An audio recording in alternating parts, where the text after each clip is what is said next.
దేవుడు మన పక్షమునుండగా మనకు విరోధి ఎవడు?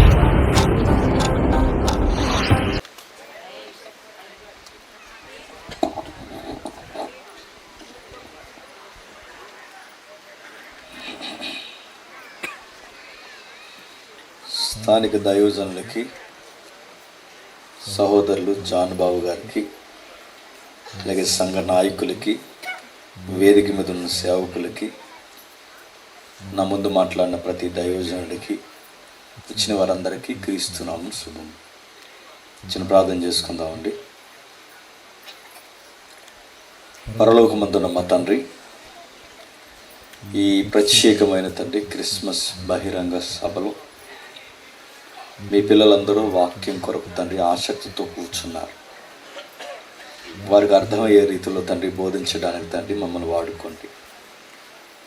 కేవలం బయట వారికి పండుగలు ఉన్నట్టుగానే మాకు పండుగ ఉందని చెప్పుకోవడానికి తండ్రి ఈ వేదిక కాదు, కానీ ఈ మానవ ప్రపంచానికి తండ్రి ప్రతి మానవుడికి ఒక నిలువెత్తు అర్థము పరమార్థం ఉందని చెప్పడానికి తండ్రి ఈ వేదికలు. ఈ క్రిస్మస్ వేదిక మీద నుంచి తండ్రి మీ ప్రజలతో మీరు మాట్లాడండి. వారికి అర్థమయ్యే రీతిలో బోధించడానికి నన్ను వాడుకోండి. క్రీస్తున్నామని ప్రార్థన సమర్పిస్తున్నాం తండ్రి. ఇక ఆలస్యం చేయకుండా త్వరగా కొన్ని విలువైన సంగతులు మనం విందాం. నా వాయిస్ అందరికి క్లియర్గా ఉందా? చివరి వరకు ఉందా? వినబడుతుందా? రోడ్డు మీద ఉన్నది. ఓకే. రాను రాను క్రిస్మస్ను కూర్చిన అలవాటు ప్రజలకు అవుతుంది, కానీ అసలు విషయాన్ని మాత్రం గాలికి వదిలేస్తున్నారు. ప్రభు అయిన యేసుక్రీస్తు వారు ఈ భూమి మీదకి రావడానికి చాలా ప్రాముఖ్యమైన సంగతులు.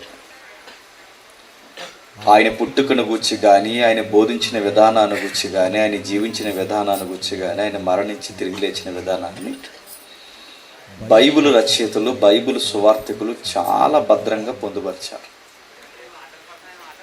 వాటి లేఖనాలు మనం చదువుతున్నప్పుడు, వాటిని గురించి మనం ధ్యానిస్తున్నప్పుడు ప్రభువుని ఎలా అర్థం చేసుకోవాలని బైబిల్ దేవుడు కోరుకున్నాడో ఆ విధంగా అర్థం చేసుకోవడంలో కాస్త రాను రాను సంఘాలు వెనకబడుతున్నాయని చెప్పాలి.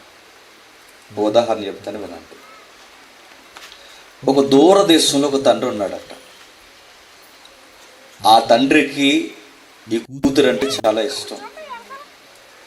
ఆ కూతురుతో ప్రతిరోజు మాట్లాడాలని తనకి చాలా ఆశ ఉంది. ఆ తండ్రితో మాట్లాడాలని ఆ కూతురుకు కూడా చాలా ఆశ ఉంది. రోజు మాట్లాడుకుంటున్నారు, దూరదేశంలో ఉన్నారు కనుక మాట్లాడుకుంటున్నారు.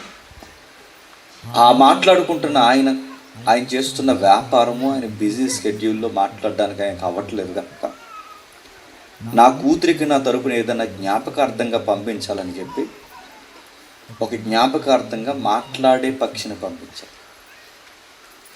విదేశాల నుంచి స్వదేశానికి ఆ పక్షి వచ్చింది, చకచకా మాట్లాడుతుంది. కొన్ని రోజుల తర్వాత తండ్రి అడిగాడు, అమ్మ నేను ఇచ్చిన గిఫ్ట్ ఎలా ఉంది, మాట్లాడుతుందా నీతో అంటే, అప్పుడు ఆ అమ్మాయి అంది, దాని 2 కాళ్ళు చాలా రుసుగా ఉన్నాయి. ఏమర్థమైంది? వాళ్ళ నాన్న గిఫ్ట్ని ఏ పర్పస్ మీద ఇచ్చాడో నాకు బదులుగా ఆ పక్షితో మాట్లాడుతుంది. కానీ ఆ అమ్మాయికి ఏమర్థమైంది? కోసుకుని తినేయాలని అర్థమైంది. క్రిస్మస్ కూడా అలానే ఉంది. మానవ లోకం ఒక భయంకరమైన పాపంలో కొట్టుకుపోతున్నప్పుడు ఈ మానవ ప్రపంచాన్ని రక్షించడానికి తన సుతుడిని ఇలలోనికి పంపితే ఈ ప్రపంచం ఏం చేసిందో తెలుసా? చంపేసింది. ఆ రోజు మరణించి తిరిగి లేచిన ఆయన మళ్ళీ ఈ ప్రపంచంతో మాట్లాడాలనుకున్నప్పుడు ఈ పట్టాన్న అయినా ఏమైనా అర్థమైందంటే ఏకంగా ఆయన పేరు చెప్పుకుని ఈరోజు క్రిస్మస్ పేరు మీద రకరకాల హడావులు చేస్తున్నారు. క్రిస్మస్ చెయ్యండి, నేను చెయ్యొద్దు అంటలేదు, కానీ ఆ క్రిస్మస్ దేవుడని ఎవరినైతే పిలుస్తున్నాడో ఆయన మదిలో కొన్ని ఆలోచనలు, ఆయన కొన్ని ఇష్టాలు ఉన్నాయి. అవి జరిగించినప్పుడు ఆయన చిత్తానుసారంగా ఆయన పేరు మీద మనం ఏదైనా కార్యక్రమం చేసినప్పుడు సర్వోన్నతమైన స్థలముల్లో ఆయనకి మహిమ కలుగుతుంది. భూమి మీద ఉన్న మనుషులకి సమాధానం కలుగుతుంది. అది ఎలా జరుగుద్ది? నేను చాలా ప్రాంతాల్లో ఇటీవల కాలంలో చెప్పిన వర్తమానం మీకు చెప్తున్నాను. ఒక్కసారి మత్తయి సువార్త దగ్గరికి రండి. మత్తయి సువార్త 2వ అధ్యాయం. మత్తయి సువార్త 2వ అధ్యాయం మొదటి 5 వచనాలు చదువుతాం. మత్తయి సువార్త 2వ అధ్యాయం మొదటి 5 వచనాలు. ఎవరైనా చదువుతారా? రాజైన హేరోదు దినములయందు యూదయ దేశపు బెత్లెహేములో ప్రభు అయిన యేసుక్రీస్తు వారు పుట్టిన పిమ్మట ఇదిగో తూర్పు దేశపు జ్ఞానులు యెరూషలేమునకు వచ్చి యూదుల రాజుగా పుట్టినవాడు ఎక్కడున్నాడు? తూర్పు దిక్కున. మేము ఆయన నక్షత్రము చూసి ఆయనను పూజింపవచ్చితమని చెప్పిరి. హేరోదు రాజు ఈ సంగతి విన్నప్పుడు అతడును అతడుతో కూడున్న యెరూషలేము వారందరూ కలవరపడిరి. కాబట్టి రాజు ప్రధాన యాజకులను ప్రజల్లో నుండి శాస్త్రులను అందరినీ సమకూర్చి క్రీస్తు ఎక్కడ పుట్టినని వారిని అడిగను. అందుకు వారు యూదయ బెత్లెహేములోనే, ఏలయనగా యూదయ దేశపు బెత్లెహేమా, నీవు యోధా ప్రధానులలో ఎంత మాత్రము అల్పమైన దానవు కావు. ఇశ్రాయేలును నా ప్రజలను పరిపాలించు అధిపతి నీలో నుండి వచ్చు. ఆగుతాం. నిజాయితీ ఒప్పుకోండి. చదివింది ఏమన్నా అర్థమైందా? మన బంధు ఏమో అర్థం అవ్వలేదు, కానీ చదివాం. ఈ క్రిస్మస్ సీజన్లో సువార్తల మొదటి అధ్యాయాలు చదవడం మనకు అలవాటు. కానీ ఎందుకు చదువుతుందని ప్రశ్నించుకుంటే మనకు ప్రశ్నలో సమాధానం లేదు. ఏదో చదువుకుంటూ ఆశీర్వాదం అని చదువుతుంది. ఏ వచనానికైనా, ఏ అధ్యాయానికైనా, ఏ పుస్తకానికైనా సమకాలీన చరిత్ర ఉంటుంది. బైబిల్ అనేది అనగనగనగానే రాసిన పుస్తకం కాదు. బైబిల్ అనేది ఎవరో కూర్చొని చెట్టు కింద కూర్చొని రాసిన కవులు రాసిన పుస్తకం కాదు. ఎవరో కొందరు మేధావులు కలిసి ఇది సొసైటీకి ఇలా రాస్తే బాగుంటుందని రాసేసిన కథనము, కథానాయకుల మెథాలజీ కాదు. బైబిల్ అనేది జరిగిన చరిత్ర. బైబిల్ అనేది జరిగిన చరిత్ర అని చెప్పడానికి రాసిన వ్యక్తి ఎవరు? మత్తయ్య. మత్తయ్య అంటే ఎవరు? మాస్టర్ గారు అనుకోకండి. మత్తయ్య గారు అంటే ఎవరు చెప్పిన?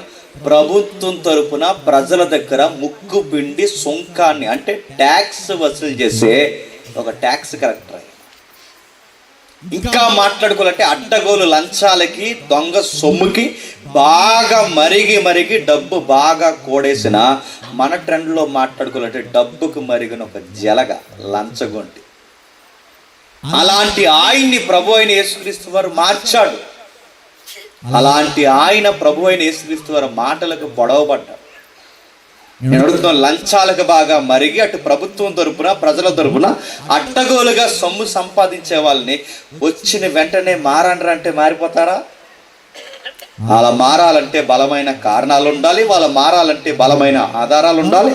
వాళ్ళ మారాలి అంటే వాళ్ళ మారిన దానికి బలమైన సాక్ష్యం ఉండాలి. అలాంటి ఆయన మారాడంటే ఎందుకు మారాడు? అప్పటికే ప్రజల్లో సొమ్మును బాగా తిన్న ఆయన తన మనస్సును తాను పులుస్తుంది. ప్రభు అయిన యేసుక్రీస్తు వారి బోధలు మొదటి 100 ఏళ్లలో అంటే 2000 సంవత్సరాల క్రితం ఇలాంటి దుర్మార్గుల్ని, లంచగొండుల్ని పొడవడం స్టార్ట్ చేశాయి. మీ అధికారులు మిమ్మల్ని అడగకపోవచ్చు గాక, మీ సామంతులు మిమ్మల్ని అడగకపోవచ్చు గాక, ఈ పేద ప్రజల నుంచి ముక్కు పిండుతున్న ఈ డబ్బు మిమ్మల్ని అడగకపోవచ్చు. కానీ గుర్తుపెట్టుకోండి, దేవుని న్యాయ సింహాసనం అనేది ఒకటి ఉంది. నిన్ను, నీ పిల్లల్ని అడ్డగోలు సంపాదనలు అడిగి కడిగి పడేస్తుందని ఈయన బోధలు ఎప్పుడైతే సొసైటీలో చేస్తున్నాడో ఆ బోధలకు భయపడ్డారు ఆ సమకాలీన ఇలాంటి లంచాలకు మరిగిన అధికారులు. ఆ వాస్తవాన్ని స్వీకరించారు. ప్రభు అయిన యేసుక్రీస్తు వారు వెళ్ళాడు. ఆ వెళ్ళిన ఆయన సుంకపు మెట్ట ట్యాక్స్ వసూలు చేసే ఒక రచ్చబండ ఉంది. ఆ రచ్చబండ దగ్గర కూర్చొని ట్యాక్స్ వసూలు చేస్తున్న మత్తయ్య దగ్గరికి వెళ్ళి, ఓయే మత్తయ్య నన్ను వెంబడించు. ఆ కూర్చుని ఉన్న ఆయన్ని వెంబడించమన్నాడు. Follow me. మీరు ఏం పడుతున్నారు, ఏం చేస్తున్నారు తెలియదు. నువ్వు జనాల దగ్గర డబ్బులు పడుతున్నావు, నువ్వు జనాల దగ్గరికి వెళ్ళి చేపలు అమ్ముతున్నావు, నువ్వు చేపలు పడుతున్నావు, నువ్వు జనాలను పడుతున్నావు. నేను చెప్తున్నాను, మనుషుల్ని ఆత్మీయంగా పట్టేవారిగా మారుస్తాను, రండి నా వెనక. ఆ ఒక్క మాటకి కదిలిపోయాడు. ఆ ఒక్క మాటకి మారిపోయాడు. మారిపోయిన వాడు ఒక విషయాన్ని తన మదిలో, ఆయన లెక్కల మాస్టర్ గనక, ఆయనకి సొసైటీ మీద అవగాహన ఉంది గనక, నా తదనంతరం ఈ సమాజానికి పచ్చి నిజం తెలియాలని రాయడం మొదలు పెడితే ఆ రాసిన డాక్యుమెంట్ పేరే మత్తయి సువార్త. ఇది ఎవరో రాసిన మత గ్రంథం కాదు. ఒక మేధావి మారిపోయిన తర్వాత ఈ సమాజానికి వాస్తవం ఈ భూమి తిరుగుతున్నంత కాలం తెలియాలని అనుకున్నారు కనుక దాన్ని రికార్డ్ చేయడం స్టార్ట్ చేశారు. ఆ రికార్డెడ్ డాక్యుమెంట్నే సువార్తలు అంటారు. ఆ సువార్తలో ఒక సువార్త ఇప్పుడు మనం చదివే మత్తయి సువార్త. ఏమి రాస్తాడు మత్తయ్య? ఆయన రాస్తున్నప్పుడు అనగనగనగా రాయలేదు. నేను రాస్తున్న దానికి ఆధారాలు ఉన్నాయి, నేను రాస్తున్న దానికి సాక్ష్యం ఉంది, నేను రాస్తున్న దానికి హిస్టరీ ఉంది, నేను రాస్తున్న దానికి జాగ్రఫికల్ ఎవిడెన్స్ అంటే భౌగోళిక సాక్ష్యం ఉందని ముడిపెడుతూ రాస్తున్నా. నేను రాస్తున్న దానికి ఆధారం ఏంటంటే నేను రాస్తున్న టైంలో ప్రభు పుట్టాడనడానికి హేరోదు అనేవాడు పరిపాలిస్తున్నాడు. ఇప్పుడు చెప్పండి, పెద్ద మన కథ చెప్పమంటే ఏమని చెప్తుంది? కథ చెప్పండి. అనగానగా ఒక రాజు, ఓ దేశానికి రాజు, ఓ దేశం, ఆ దేశానికి పేరున్నది ఓ దేశం, ఆ దేశానికి రాజు, ఆ దేశానికి రాజున్న ఆ రాజుకి 7 కొడుకులు. ఆ కొడుకులు ఇంకా జింకలను పులులను కొట్టడానికి వెళ్లకుండా ఏకంగా చేపలను కొట్టడానికి వెళ్తే మళ్ళీ ఒక్కొక్కరికి ఒకటే పడిందంట. ఆ ఒక్కొక్కడికి ఒకటే చేప పడితే ఆ 7 చేపలు పట్టుకుని వస్తే ఆ చేపను ఎండబెడితే అందులో ఒకటి ఎండలేదట. ఎండక మళ్ళీ ఆ ఎండన చేప వాయిస్ ఇచ్చిందంట. ఏమని? నువ్వు ఎందుకు ఎండలేదే చేప అని అడిగితే అది అందట నా గడ్డి మోపు అటువంటి. అంత ఫీల్ అయింది, పక్కకి జరగచ్చుగా. లాజిక్లో ఉంది. నేను అడుగుతున్నాను, ఈసారి మీ పెద్దమ్మలు కానీ అమ్మమ్మలు కానీ ఇలాంటి కథలు చెప్పినప్పుడు మనం చిన్నప్పుడు వినడానికి బాగుంటే కాస్త లాజిక్ మనకు తెలిసిన తర్వాత ఏవే పెద్దమ్మ అనగనగనగా దేశం అంటున్నా ఏ దేశమే అని అడగండి. రాజు అంటున్నా రాజు పేరేంటే అని అడగండి. అయినా 7 కొడుకులు పట్టడం అడగలు పట్టలేదు రాజు కానీ అడగండి. నేను అడుగుతాను, చేప మాట్లాడడం ఏంటి? అది పక్కకి జరగకుండా అక్కడ ఫీల్ అవడం ఏంటి? ఈ చేపలు కూడా ఏంటి అని అడగండి. పెద్దమ్మ ఏమంటే చెప్పిన అది కథరా. కథకేముండవు దేశాల పేర్లు ఉండవు, కథకేముండవు రాజు పేర్లు ఉండవు, కథకేముండవు ఆధారాలు ఉండవు, కథకేముండదు లాజిక్ ఉండదు, కథకేముండదు ఒక చెప్పుకునే సాక్ష్యం ఉండదు. కానీ వాస్తవానికి సాక్ష్యాలు ఉంటాయి. అందుకే మత్తయి రాస్తున్నప్పుడు ఇదిగో ఓ యేసుక్రీస్తు అనే ఒక ఆయన పుట్టాడని రాయలేదు. హేరోదు అనే ఒక గవర్నర్ పనిచేస్తున్నప్పుడు సెంట్రల్లో పనిచేస్తున్న ప్రభుత్వం, ఆ రోజుల్లో కేంద్ర ప్రభుత్వం రోమ ప్రభుత్వం ఉంటే ఆ రోమ ప్రభుత్వం కింద వాళ్ళ తరపున పనిచేస్తున్న ప్రధాన పౌరుడు, రాష్ట్ర పౌరుడు ఆ రోజుల్లో ఎవరైనా అంటే గవర్నర్. ఆ రోజుల్లో గవర్నర్ అనక ఆ గవర్నర్ని హేరోదులు అనేవారు. ఆ హేరోదు అనే క్యాడర్ ఉంది. మీకు ఇంకా డౌట్ వస్తే ఇది హేరోదుకి ఏమన్నా DNA ప్రకారం ఏదో వంశం ఉందంటే ఉంది. హేరోదుకున్న వంశం ఏంటి?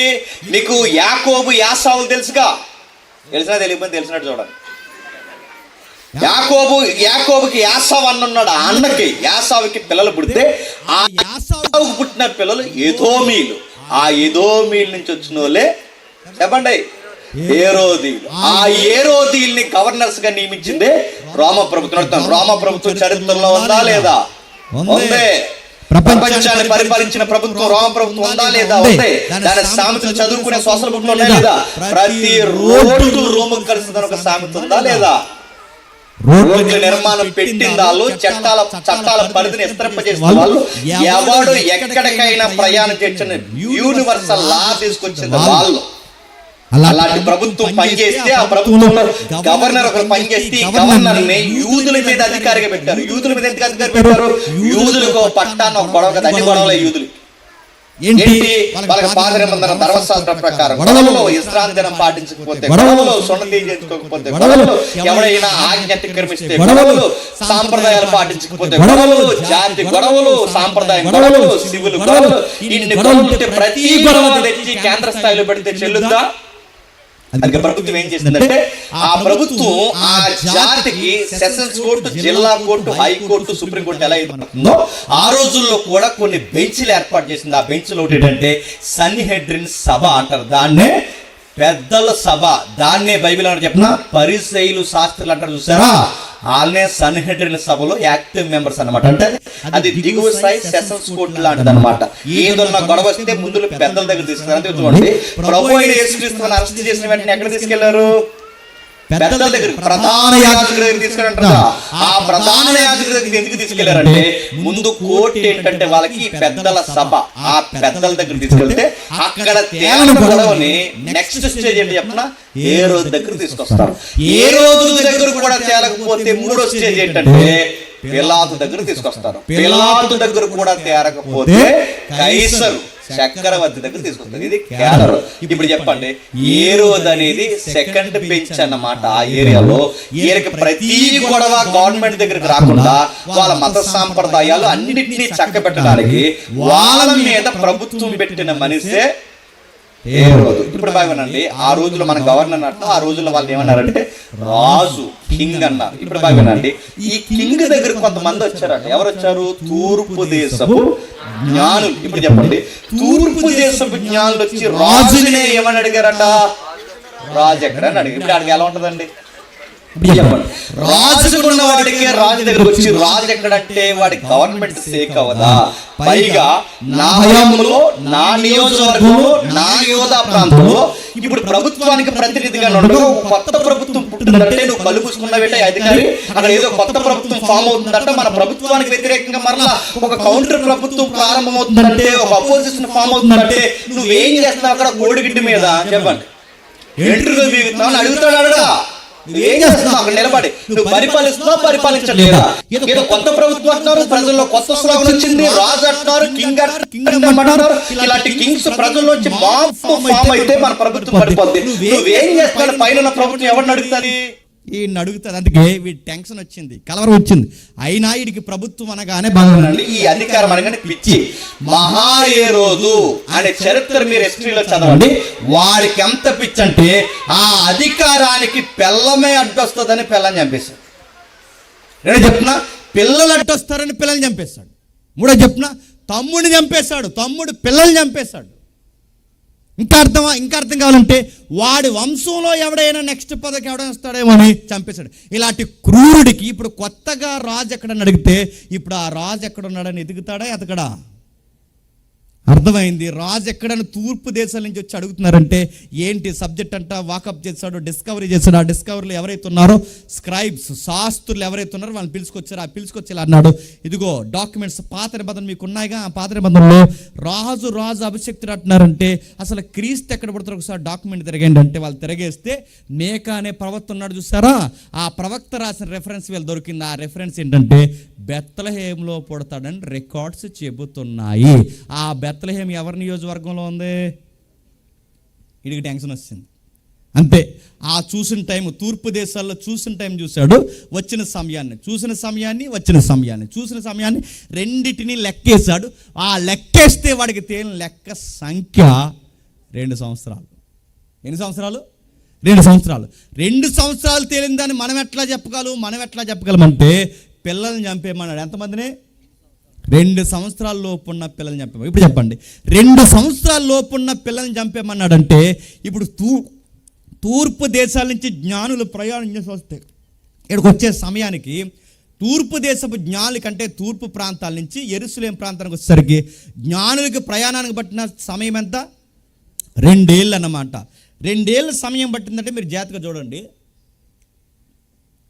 ఇంత దూరం నదులు, అడవులు, ఎడార్లు, ఇంకా అరేబియా ఎడారి తగిలి ఇన్ని ప్రాంతాలు దాటుకుంటా ఆ ప్రాంతానికి వచ్చిందంటే ఒక ప్రశ్న అడుగుతున్నాను, చెప్పండి. ఇంత దూరం తూర్పు దేశపు జ్ఞానులు ప్రయాణం చేసి రాజు ఎక్కడని అడుగుతున్నారంటే ఎందుకు వచ్చి ఉంటారు చెప్పండి? వాళ్ళు మనం ఎందుకు అనుకున్నాం చెప్పనా? బంగారం చెప్పండి, సాంబ్రాణి చెప్పండి, బోలము. నేను సీరియస్గా అడుగుతుంది చెప్పండి. 2 ఏళ్ళు ప్రయాణం చేసి సాంబ్రాణి ఇవ్వడానికి 2 సంవత్సరాలు ప్రయాణం చేసి వచ్చారంటే ఏమన్నా బాగుందా? సాంబ్రాణి ఇజ్రాయెల్ దేశంలో దొరకదా? పాలస్తీనాలో దొరకదా? పక్కనున్న సిరియాలో దొరకదా? కింద ఉన్న బెర్షెబాలో దొరకదా? పైన ఉన్న లెబనాన్లో దొరకదా? ఈ పక్కన ఉన్న ప్రాంతాలు ఇజ్రాయెల్ దేశానికి సాంబ్రాణి దొరకదా? దొరుకుద్ది. మరలా అడుగుతున్నాను, వాళ్ళకి బంగారం దొరకదా? మనకన్నా నెంబర్ 1 గోల్డ్ ఎక్కడ దొరుకుతుంది చెప్పండి? ఆ ఏరియాల్లోనే దొరుకుతాయి.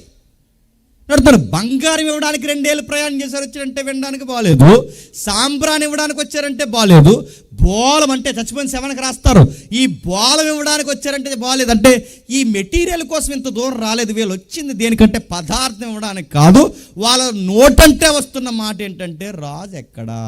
ఇప్పుడు చెప్పండి, రాజు ఎక్కడని అడుగుతున్నారంటే రాజు రాజరికానికి, ఈ ప్రపంచానికి మీకు భయపెట్టే మాట చెప్తున్నాను, ఇప్పుడు జరుగుతున్న రాజకీయాలకి సంబంధం ఉందన్న మాట. మీరు క్రిస్మస్ అని కానీ హ్యాపీ క్రిస్మస్, మేరీ క్రిస్మస్ అని కేక్ కట్ చేసి సెకండ్ ఇచ్చుకుని వెళ్ళిపోవడం కాదు. అడుగుతున్నాను, రాజకీయాలకు కూడా దడ పుట్టించేసే వార్తే చెప్పండి, రాజు పుట్టిన వార్త. మీకు భయం వేస్తుందేమో, నాకు భయం వేయట్లేదు, మీరు జాగ్రత్తగా వినండి. ఏం జరుగుతుందో కొంచెం జాగ్రత్తగా విందాం. ఒక్కసారి ఆది కాండానికి రండి. ఆది కాండం మొదటి అధ్యాయం 26వ వచనం చూడండి. దేవుడు మన స్వరూపమందు మన పోలిక చొప్పున నరులను చేయుదము, వారు సముద్రపు చేపలను, ఆకాశ పక్షులను, పశువులను, సమస్త భూమి మీద ప్రాకు ప్రతి జంతువును ఏలుదురుగాకనియు. ఇప్పుడు చెప్పండి, ఆది కాండం మొదటి అధ్యాయం చదువుతున్నప్పుడు దేవుడు ఎవరిని తయారు చేశాడు? మొదటి మానవులను తయారు చేశాడు. ఆ మానవుని తయారు చేసినప్పుడు దేవుడు ఎలా తయారు చేశాడంటే, మనం మాట్లాడుకుంటే ముల్లోకాలు అంటాం, పరలోకము, భూలోకము, పాతాళము. ఈ ముల్లోకాలని పరిపాలించేది ఎవరంటే మహారాజు. ఎవరు చెప్పండి? దేవుడు. ఆయన పరిపాలిస్తున్నప్పుడు ఈ భూలోకంలో మనుషులు సృష్టిస్తున్నప్పుడు అన్నాడట, నేను మహారాజుగా నేను పరిపాలిస్తున్నాను, ఈ భూలోకాన్ని పరిపాలించవలసింది మానవుడా, నువ్వే అని భూమి మీద ఎగురుతున్న పాకుతున్న ప్రతి జీవరాశిని యాలండి అని చెప్పండి. ఏలేవారిని ఏమంటారండి? చెప్పాలి. ఏలేవారిని ఏమంటారు? రాజు అంటారంటే మొట్టమొదటి మానవుడిని తయారు చేసినప్పుడు ఏ ఉద్దేశంతో దేవుడు తయారు చేశాడు చెప్పండి? రాజు. అంటే ఆ రాజు కింద పనిచేసే చిన్న రాజు ఎవరన్నమాట? మానవుడు అన్నమాట. అడుగుతున్నాను, ఈ మానవుడు తిన్నంగా రాయల్టీ చూపించాడా? రాజరికం చూపించాడా? ఎలా పరిపాలించమన్నాడు తెలుసా? ఇదిగో ఈ పక్షులను, జంతువులను, తిరుగుతున్న ప్రతి జీవరాశిని, కనబడుతున్న ప్రతి ప్రకృతులను, ప్రతి అణువుని పరిపాలించిన అధిపతిగా నువ్వు ఉండవలయ్యా అని మానవుడిని పెడితే ఈ మానవుడు పరిపాలించడానికి బదులు పతనమయ్యాడు. మళ్ళీ ప్రశ్న, పరిపాలించడం అంటే ఏంటి? నేను ప్రశ్న అడుగుతున్నాను, చెప్పండి. సుమారు అధికారికంగా మాట్లాడుకుంటే 84 లక్షల జీవరాశులు ఉన్నాయి. ఎన్ని లక్షలు? 84 లక్షల రకాల జీవరాశులు ఉన్నాయి. ఇన్ని లక్షల రకాల జీవరాశుల్ని మానవుడు ఎలా పరిపాలించగలడు? రెండవది, సముద్రంలో ఎప్పటికీ గుర్తు తెలియని చేపలు, జీవులు ఉన్నాయా లేదా? ఇంకా తెలియని ఉన్నాయి. జలకన్య ఎక్కడ దొరుకుతుందని తిరుగుతున్నారు చాలామంది. జలకన్య లేదులేండి, ఉండదు, కానీ తిరుగుతారు. నడుతున్నాను, ఎప్పటికీ రకరకాల జీవులు ఉన్నాయి, అర్థం కాని జీవులు ఉన్నాయి. కనబడని సూక్ష్మంగా అమెజాన్ అడవుల్లో ఎప్పటికీ తెలియని జీవులు రాత్రులు బయటకు వస్తున్నాయి అంటున్నారంటే ఇంకా ఈ భూమండలం మీద కనబడని అనేకమైన జీవరాశులు ఉన్నాయి. ఇంత జీవరాశుల్ని ఆదాము ఒక్కడే ఎలా పరిపాలిస్తాడు? నేను అడిగాను, బైబిల్ నేర్చుకున్న కొత్తలో ఎలా పరిపాలిస్తారని ఒక ఆయన్ని అడిగితే అన్నాడు, ఏముంది కర్రట్టుకుని మేపడమే అన్నాడు. 84 లక్షల జీవరాశుల్ని, ఎగిరే పక్షుల్ని కర్రట్టుకంటే బైబిల్ని ఎలా చదువుతున్నారు చెప్పిన? మన ఈదులో, మన ఊర్లో, మనం పెరిగిన వాతావరణం చూస్తారా, ఈ వాతావరణంలో, ఈ కల్చర్లో బైబిల్ చదువుతున్నాం కనుకే మనం అలా అర్థం చేసుకుంటున్నాం. బైబిల్ని అలా అర్థం చేసుకో. బైబిల్కి ఒక కాలం ఉంది, బైబిల్కి ఒక చరిత్ర ఉంది. అసలు ఏ ఉద్దేశంతో రాశారో రచయితకు ఒక ఉద్దేశం ఉంది. ఆ సెన్స్లో, ఆ టైం లైన్లో చదివితేనే విషయం ఏంటో నీకు అర్థమవుద్ది. ఈ టైంలో నిలబడి మన ఈదులో ఉన్న గొడవలతో చదివితే ఇదిగో కర్రట్టి మేపుతున్నట్టు ఉంటుంది. ఎవరు కర్రట్టి మేపడం కాదు, పరిపాలించడం అంటే ఏంటంటే దేవుడు మనకు చెప్పాడు, నువ్వు నా మాట వింటే ప్రకృతి, చెప్పండి, నీ మాట వింటా. నువ్వు నా మాట వింటే జీవులు నీ మాట వింటాయి. నువ్వు నా మాట వింటే నువ్వు నిలబడిన నేల నీ మాట వింటుంది. నువ్వు నా మాట వింటే ఎంటైర్ యూనివర్స్ అంతా ఎవరి మాట వింటుంది? నీ మాట వింటుంది. మీకు ఇంకా బాగా అర్థం కావాలంటే ఏలియా గారు తెలుసుగా బైబిల్లో. ఆహాబు ప్రభుత్వం, ఆహాబు ఎవరు? యెజబేల్ గారు ఆయన తెలుసుగా. ఆ యెజబేల్ ఆయన ఆహాబు సరిగ్గా పరిపాలించకపోతే ప్రవక్త ఏలి ఏమంటాడు తెలుసా?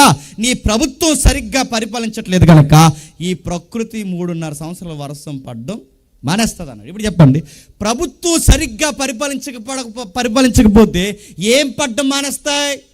వర్షాలు పడ్డం మానేస్తాయి, భూమి పంటడం మానేస్తుంది, నిత్యావసరాల వనరుల ఖరీదు పెరిగిపోద్ది, పంట దిగుబడి రాదు. మీకు గుర్తుపెట్టుకోండి, ఈ రోజుకి అదే జరుగుద్ది. ఏలియా కాలం నుంచి, ఆదాము కాలం నుంచి ఈ రోజుకి ఇదే జరుగుద్ది. అంటే నేను మొహమాట లేక చెప్తున్నాను, ఇదే జరుగుద్ది. మీకు కావాలంటే గుర్తుపెట్టుకోండి. ప్రాక్టికల్గా నన్ను పేర్లు అడగండి. కొన్ని ప్రభుత్వాలు వస్తే వర్షాలు పడవు, ఏ ప్రభుత్వాన్ని అడగండి. కొన్ని ప్రభుత్వాలు వస్తే వర్షం పడి ఊరు కొట్టుకుపోద్ది, ఆ ప్రభుత్వం ఏంటని అడగండి. మీకు ఏమవుతుంది? అయితే చెప్పండి, వస్తే కలిసి వస్తుంది, లేదా ఊరిపోతుంది. అంటే మీకు ఏమర్థం అవుతుంది? పరిపాలనకి ప్రకృతి చక్రానికి సంబంధాలు ఉంటాయా ఉండవా? దీన్నే పాలన అన్నాడు. దీన్నే పాలన. పరిపాలించు. ఏలంటే నీ ఏలిక సరిగ్గా లేకపోతే పంట పండదు. నీ ఏలిక సరిగ్గా లేకపోతే ఈ సాధు జీవులు కూడా నీ మీద తిరగబడతాయి. నువ్వు ఏలిక సరిగ్గా లేకపోతే నీకు పడే వర్షం పడదు, కురిసే వాన కురవదు, పండే పంట పండదు, వచ్చే ఆహారం దొరకదు, చివరికి ఆకలి దప్పులు తలమటించి పోతావు, చివరికి నీకు ఉల్లిపాయ కూడా నీకు రేటు పెరిగిపోతుంది. అంటే దేవుడు ఏం చెప్తున్నాడు చెప్పండి? ఆ రోజు నుంచి ఈ రోజు వరకు కూడా మనకు అర్థం కావాల్సింది చెప్తున్నా, మానవుడు సరిగ్గా ఉంటే సిస్టమ్ సరిగ్గా ఉంటుంది. ఈ సిస్టమ్ సరిగ్గా లేకపోతే చెప్పండి ఆ సిస్టమ్ సరిగ్గా ఉండదు. ఆదాము పరిపాలన సరిగ్గా రాయల్టీ చూపించకపోతే దేవుడు ఏమన్నా చెప్పినా, నీ నిమిత్తము నేల శపింపబడింది. దేవుడు కూడా మరొక మాట అన్నాడు, నీవు నా మాట వినకుండా ఎవరి మాట విన్నావు? నీ భార్య మాట విన్నావు. ఆ మాట ఉంది బైబిల్లో, చూసారు లేదో? నీ భార్య మాట విని తినొద్దని నీకు ఆజ్ఞాపించినా చెప్పండి. దేవుడు ఏమంటాడు చెప్పండి? నువ్వు నా మాట వింటే ప్రకృతి ఉంటుంది. నువ్వు నా మాట వినకుండా ఎవరి మాట విన్నావు? నీ భార్య మాట విన్నావు. వినొచ్చా ఆయన? విన్నాడు ఆయన. ఎందుకంటే చెప్పినా, ఆవిడ చెప్పినట్టు అడిగితే బాగుండు. ఏంటమ్మాయి ఆ మంచి వృక్షఫలం దగ్గరికి వెళ్ళొద్దు అన్నాడు, నువ్వేంటి తిందామట్నో? దేవుడికి వ్యతిరేకమైన పనులు చేస్తే మన యొక్క ఆరోగ్యం మీద పడుతుంది, భవిష్యత్తు మీద పడుతుంది, ఆయుష్ మీద పడుతుంది. ఆజ్ఞ అతిక్రమిస్తే పాపం అవుద్దని అంటే బాగుండు. అడగలేదు ఆవిడని అడగడు ఈయన. ఎందుకంటే ఆవిడని చూస్తేనే పాటలు చేత ఈయనకి. ఎవరికి? మన నాన్నగారికి. ఎవరికి? ఆవిడని చూస్తే నా ఎముకనా నా మాంసం, ఈ పద్యాలు పాడుకుంటూ తిరిగాడు తప్ప ఇదేంటి గొడవని అడిగాడా? ఆవిడ అడగకుండా అలా వదిలేసాడు. ఏమైంది? ఆయనతో పోయింది. ఇప్పటి వరకు తగలడ్డాం లేదా? చాలామంది అంటున్నారంటే ఆదాము ఏదో చేస్తే మాకేంటంటే నడుతున్నాను. నువ్వు ఎవరికి పుట్టావు? ఆదాము పుట్టావు. మరి అయ్యకి పుట్టినవన్నీ మనకు రావా? నడుతున్నాను. మన తండ్రి బాగా సంపాదించాడు అనుకోండి, తర్వాత సుఖపడేది ఎవరు? మన అయ్యి తాగుపోతా అనుకోండి, తర్వాత నష్టపోయేది ఎవరు? మనం. నష్టపోయినప్పుడు మాత్రం అడుగుతున్నాం, మరి సుఖపడినప్పుడు ఎందుకు అడుగు? నా మాటలు మీకు అర్థమవుతలేదు. అయ్యకి పుట్టాం కాబట్టి మనకు వస్తాయంటే వస్తాయి. ఏమి తాతకు బట్టపొర ఉంటే నీకు రావట్లేదా? వస్తుందా లేదా? మీ తాతకు షుగర్ ఉంటే నీకు రావట్లేదా? డిఎన్ఏ ప్రకారం జన్యు ప్రకారం వస్తుంది. అరే షుగర్లో డిసీజ్లే మనకు వస్తున్నప్పుడు ఆదాముకు పుట్టినప్పుడు ఆ స్వభావాలు రావా? వచ్చాయి. ఒకప్పుడు పెళ్లి చేసినప్పుడు, మీరు జాగ్రత్తగా వినండి, పెళ్లి చేసినప్పుడు ఎవరికైనా పెళ్లి చేస్తే ఇటు 7 తరాలు చెప్పండి, ఇటు 7 తరాలు చూస్తారు. ఎందుకు? 7 కలిపి 14 లక్షలు ఇస్తారని కాదు. ఎందుకు 7 తరాలు చూసేవారు? ఈ 7 తరాలు చూస్తే ఇందులో కుదురులేని మగాడు ఎవడైనా ఉంటే ఆడ ముత్తాతల బుద్ధి కానీ ఈ పెళ్లి కొడుకు కానీ వస్తే ఈ పిల్లని రాసి రంపాన్ని నెట్టేస్తాడు అని చెప్పి ఆడ బుద్ధి కానీ ఇటు వస్తుందేమని చెప్పి 7 తరాలు చూసి ఆవిడ పెళ్లి చేసేవారు. ఇప్పుడు 7 ఇస్తారా? 5 ఇస్తారా? 2 ఇస్తారు. నీ బంద్ ఇస్తారు, నీకు ఇస్తారు, రెడీగా ఉండి ఆటేసి పోదు. కానీ ఇప్పుడు అడుగుతున్నాను, ఆడపిల్ల సైడ్ కూడా చూసేవారు 7 తరాలు. ఎందుకు చూసేవారు? అందులో కుదురు లేకుండా, భర్తతో సరి అయిన కాపురం చేయకుండా, గయ్యాల గంప ఎవరైనా ఉంటే ఆ బుద్ధి కానీ, ఆ తాతమ్మ బుద్ధి కానీ, లేదా ఆ బామ బుద్ధి కానీ, అమ్మమ్మ బుద్ధి కానీ, ఆ బుద్ధి కానీ వీళ్ళకి వస్తుందేమి, పిల్లకి వస్తే మళ్ళీ కాపురం ఇది ఎక్కిచ్చేస్తుందని చెప్పి ఈ 7 తరాలు చూసి అప్పుడు ఈ పిల్లని చేసేవారు. ఈ 7 తరాలు చూసి అప్పుడు ఈ పిల్లని చేసేవారు. ఇప్పుడు ఎక్కడ చూస్తున్నారు? ఫేస్బుక్లో చూసుకున్నారంట, ఇన్స్టాల్లో ఓకే చేశారట, ట్విట్టర్లో ఓకే చెప్పారట. ఎంత వీళ్ళ తల్లిదండ్రులు ఒప్పుకోకపోయినా మేము ఒప్పేసుకున్నాం, మీరు కానీ మాకు అడ్డొచ్చారంటే కేసు ఎడతామన్నారంట. అది నేను చెప్తున్నాను, స్వభావాలు వస్తాయంటే వస్తాయి, స్వభావాలు ఉంటాయంటే ఉంటాయి. అప్పుడప్పుడు పెద్దోళ్ళు తిడతారు, రే వీడికి తాత బుద్ధి వచ్చింది ఏంట్రా అంటారనరా. ఆదాము ఎప్పుడైతే పతనమయ్యాడో, నేరోగా పడ్డాడో, ఆ పడిన తర్వాత ఆదాము యొక్క నెరవేర్చవలసిన పరిపాలన దేవుడు మళ్ళీ ఎవరికి ఇచ్చాడు చెప్పనా? నోవహుకి ఇచ్చాడు. నోవహు ద్వారా పరిపాలించవయ్యా నోవహుకిస్తే నోవహు ఏం చేశాడు? ద్రాక్షరసం తాగి పడ్డాడు. ద్రాక్షరసం తాగి నోవహు పడితే నడుతున్నాను. ఆ ద్రాక్షరసం తాగి పడినప్పుడట మత్తుకుండే ప్రమాదం ఏంటి చెప్పినా, ఒంటి మీద గుడ్డ ఉందో లేదో కూడా మత్తు మనకి చెప్పదు. తల్లి ఎవరో చెప్పదు, చెల్లి ఎవరో చెప్పదు, గుడ్డ ఉందో లేదో చెప్పదు, ఏది చెప్పదు. అసలు బుద్ధిని మన కంట్రోల్లో ఉంచదు. ఆదాము ఎప్పుడైతే ద్రాక్షరసం తాగి పడిపోయాడో, పడిపోయిన ఆయన బోడి దేహాన్ని, నగ్న దేహాన్ని ఎవరు చూసారట? పిల్లలు చూసారట. అడుగుతున్నాను, పిల్లల దేహాన్ని చూస్తే నోవహు కొడుకులు ఏమారు చెప్పండి? శాపానికి గురయ్యారు. ఎవరో పాస్టర్ గారు అన్నమాట నేను అంటున్నాను, గుర్తుపెట్టుకోండి. నోవహు మగాడు, నోవహు కొడుకులు మగాళ్ళు. చాలామంది యంగ్ బాయ్స్ ఉన్నారు కానీ మీకు చెప్తున్నాను జాగ్రత్తగా. ఒక మగాడు దేహాన్ని మగాడు చూస్తే ఆ తరంలో ఏమైంది? శాపం అయింది. ముఖ్యాంశాలు మరోసారి జాగ్రత్తగా వినండి. ఒక మగాడు దేహాన్ని ఒక మగాడు చూస్తే ఏమైంది? శాపమైంది. ఈరోజు సొంగగార్చుకుంటూ వాల్ పోస్టర్లని, బ్లూ ఫిల్మ్లని, ఫోర్న్ వీడియోస్ అని, యూట్యూబ్లని, గూగులని ఈ చెత్త చూస్తున్న వారు పరాయి దేహాన్ని చూసి గుర్రాల్లా సెకిలిస్తున్న వారి యొక్క భవిష్యత్తు ఏమవుతుంది? తరతరాలు నాశనం అవుతారు. ఒక మగాడి దేహాన్ని మగాడు చూస్తే నాశనం అయితే, నువ్వు పొరుగు దేహాలు చూసి నువ్వు ఆనందపడితే, నువ్వు చూస్తున్న మొబైల్స్లో ఈ చెత్తాన్ని చూసి, ఈ సినిమాల్లో ఐటమ్ సాంగ్స్ అని చెత్తని ఈ వాల్ పోస్టర్ని నువ్వు చూస్తే ఏమవుతావు? పతనం అవుతావు. కొన్ని ఆశీర్వాదాలు మన కుటుంబానికి ఎందుకు రావో చెప్పినా, ఇలాంటి వాటికి బాగా అలవాటు పడ్డావు. నువ్వెందుకు ఫైనాన్షియల్గా డెవలప్ అవ్వు? నువ్వెందుకు ఆత్మీయంగా అభివృద్ధి పొందు? ఎందుకు ఆరోగ్యం అభివృద్ధి? నీ కుటుంబానికి సేడపేడ ఎందుకు పడుతుంది? ఎవడో ఏడ్చాడు ఇలాంటి అలవాట్లతో మీ ఇంట్లో? ఎవడో చూస్తాడు ఈ దరిద్రాన్ని, ఎవడో చూసి ఆనందిస్తున్నాడు కలతో. నావో కొడుకులు చూస్తే తరతరాలు నాశనం అయ్యారు నడుతున్నాను. రోడ్డు మీద పోతే రకరకాల చూసి కొంపకొచ్చే నీకు దేవుడు కలిసి వచ్చేయాలని దీవించమంటే ఎట్లా దీవిస్తాడు? ఆదామేమో పండు తిని రాయల్టీ పోగొట్టాడు, నోహు ఏమో ద్రాక్షరసం తాగి రాయల్టీ పోగొట్టాడు. తర్వాత మరొక ఆయన వచ్చాడు, అబ్రహాం. ఆయన వచ్చి ఏం చేశాడు? అబ్రహాం గారు వచ్చి వాగ్దాన భూభాగంలో ఉండవయ్యా అంటే కరువు వచ్చిందని చెప్పి తన అందమైన భార్యని పట్టుకెళ్ళి ఐగుప్తికి తీసుకెళ్తే, ఐగుప్తిలో అడుగట్టే ముందు ఈ విషయం అర్థమైందట. ఐగుప్తిలో ధాన్యం ఉంది, ఐగుప్తిలో డబ్బు ఉంది, ఐగుప్తిలో అధికారం ఉంది, ఐగుప్తిలో అన్నీ ఉన్నాయి. కానీ ఐగుప్తిలో ఇలువలు లేవని అర్థమైనప్పుడు వెనక్కి వచ్చేది కదండి. ఈయన వెనక్కి రాలేదంట. ఎప్పుడు గుర్తుపెట్టుకోండి, మా పిల్లలు సిటీలో ఉన్నారు, మా పిల్లలు టౌన్లో ఉన్నారు, మా పిల్లలు ఫలానా దేశంలో ఉన్నారంటే, నేను మళ్ళీ చెప్తాను గుర్తుపెట్టుకోండి, ఎక్కడైతే అప్డేట్ కల్చర్ ఉందో అక్కడ ఎథిక్స్ ఉండవు. ఎథిక్స్ మీన్స్ విలువలు ఉండవు. ఒక డబ్బు ఉంటుంది, చదువు ఉంటుంది, టెక్నాలజీ ఉంటుంది, అన్నీ ఉంటాయి. కానీ విచ్చలవిడితనం కూడా ఎక్కువ ఉంటుంది. మీరు అక్కడ ఉన్నారు, మా పిల్లల్ని మీరు గొప్పగా చెప్పకండి. మేము ఏమనుకుంటాం చెప్పండి, సొదొమ గొమొర్రాలో ఉన్నారు అనుకుంటే మేము అనుకుంటాం. మా పిల్లలు అక్కడ ఉన్నారని చెప్పకండి. ఇలువలు లేని దగ్గర ఉన్నారు మీ పిల్లలు. డబ్బులు సంపాదించవచ్చు కాక, నెలకు 1,00,000 తేవచ్చు కాక, నీ కోనసీమలో మీరే డబ్బులు బాగా సంపాదించవచ్చు కాక, కానీ విలువలు లేని ప్రాంతం ఏంటి చెప్పిన, ఎక్కడ అప్డేట్ కల్చర్ ఉంటుందో అక్కడ విలువలు ఉండో. సిటీలో ఉన్నారని గొప్పగా చెప్పకండి. ఆ రోజు ఐగుప్తి ప్రపంచ దేశాలు అభివృద్ధి పొందిన దేశం. ఆ దేశంలో ఏమని చెప్పండి, అన్నీ ఉన్నాయి. కానీ ఆ దేశంలో వావి వరసలు లేవు. పొరుగోడు సంసారంలో ఉన్న భార్యను కూడా ఎత్తుకుపోతారు. బాగా వినండి, అలాంటి దరిద్రం దాపరించింది ఆ దేశానికని అబ్రహాం గారికి తెలిసిన ఆ అమ్మాయితో, క్షమించండి అమ్మమ్మతో, ఎవరు శారమ్మతో అన్నట్టు, అప్పటికి 60 సంవత్సరాలు ఆవిడికి. శారమ్మతో అన్నాడట, నువ్వు చాలా అందంగా ఉన్నావు, నీ అందం నా ప్రాణ ప్రమాదం వేయలో ఉంది, అందరూ చూస్తుండగా నేను సీరియస్గా సెల్లి అని పిలిచేస్తాను, అందరూ చూస్తున్నావు, నువ్వు నన్ను చెప్పండి. ప్రపంచంలో ఏ భర్త అలాంటి పరిచయం అట్టకూడదండి ఏ భార్యకి. ఆవిడ విన్నది. ఆవిడ ఎంత విధేయత అంటే ఆయన ఏం చెప్పినా వింటది. సీరియస్గా ఆవిడ అన్నయ్యని పిలిచేస్తుందట, సీరియస్గా ఈయన చెల్లెని పిలిచేస్తున్నాడట. ఆ సీరియస్గా అక్కడ రోడ్లో ఏదైతే ఉందో ఐగుప్తి రోడ్డు మీద వెళ్తున్నప్పుడు ఐగుప్తి స్త్రీలు, ఐగుప్తి అధికారులు అందరూ చూసి, ఆ పైన సింహాసనం కూర్చున్నవాడు చూసి ఈవిడ చూసి మురిసిపోతున్నాడు. ఈవిడ ఏదో 20 సంవత్సరాల అమ్మాయి అనుకుంటున్నాడు, 60 సంవత్సరాలు ఆవిడకి. కానీ ఆవిడ అలా కనబడుతుంది. ఎవరు? శారమ్మ. శారమ్మ ఏమో సొంతూరేమో వాళ్ళలేదు, దేవుడిచ్చిన అందం. ఈ మధ్య ఏది పడుతుంది రాస్తే తొక్క తెల్ల ఎర్రగా అయిపోతుంది. మరి అది ఏటో అదే రాస్తున్నారు, అదేదో రాసేస్తున్నారు. ఇప్పుడు రాయకండి, పోతారు, క్యాన్సర్ వచ్చి. మళ్ళీ చెప్తున్నాను, ఎలా ఉన్నది న్యాచురల్గా ఉండండి, ఎలా ఉన్నది అలా ఉంచండి.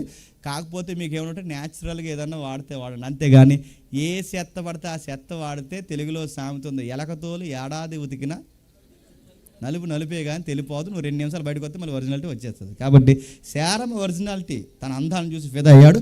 ఐగుప్తి సింహాసనం ముందు ఉన్న రాజు ఏం చేశాడంటే, వాడు అన్నాడు, అబ్రహాం గారిని బావగారు అనుకుంటున్నాడట. ఆడికి అనుకుని ఈవిడ గిఫ్ట్లు ఇస్తున్నాడు, ఈయన గిఫ్ట్లు ఇస్తున్నాడు. ఎవరికి?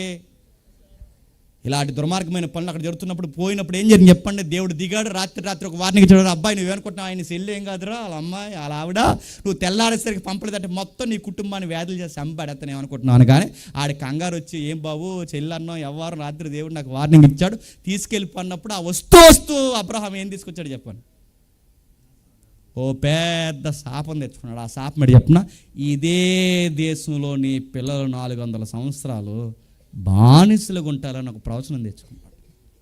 నా మాటలు మీకు అర్థమవుతున్నాయా? ఆదామేమో రాయల్టీ ఒకలా పోగొట్టాడు, నోహు ఏమో రాయల్టీ ఒకలా పోగొట్టాడు, అబ్రహాం ఏమో తన పిల్లల భవిష్యత్తును ఐగుప్తికి ఏం చేశాడు చెప్పండి, బానిసలు అవుతారని ఒక ప్రవచనం పట్టుకుని వచ్చాడు.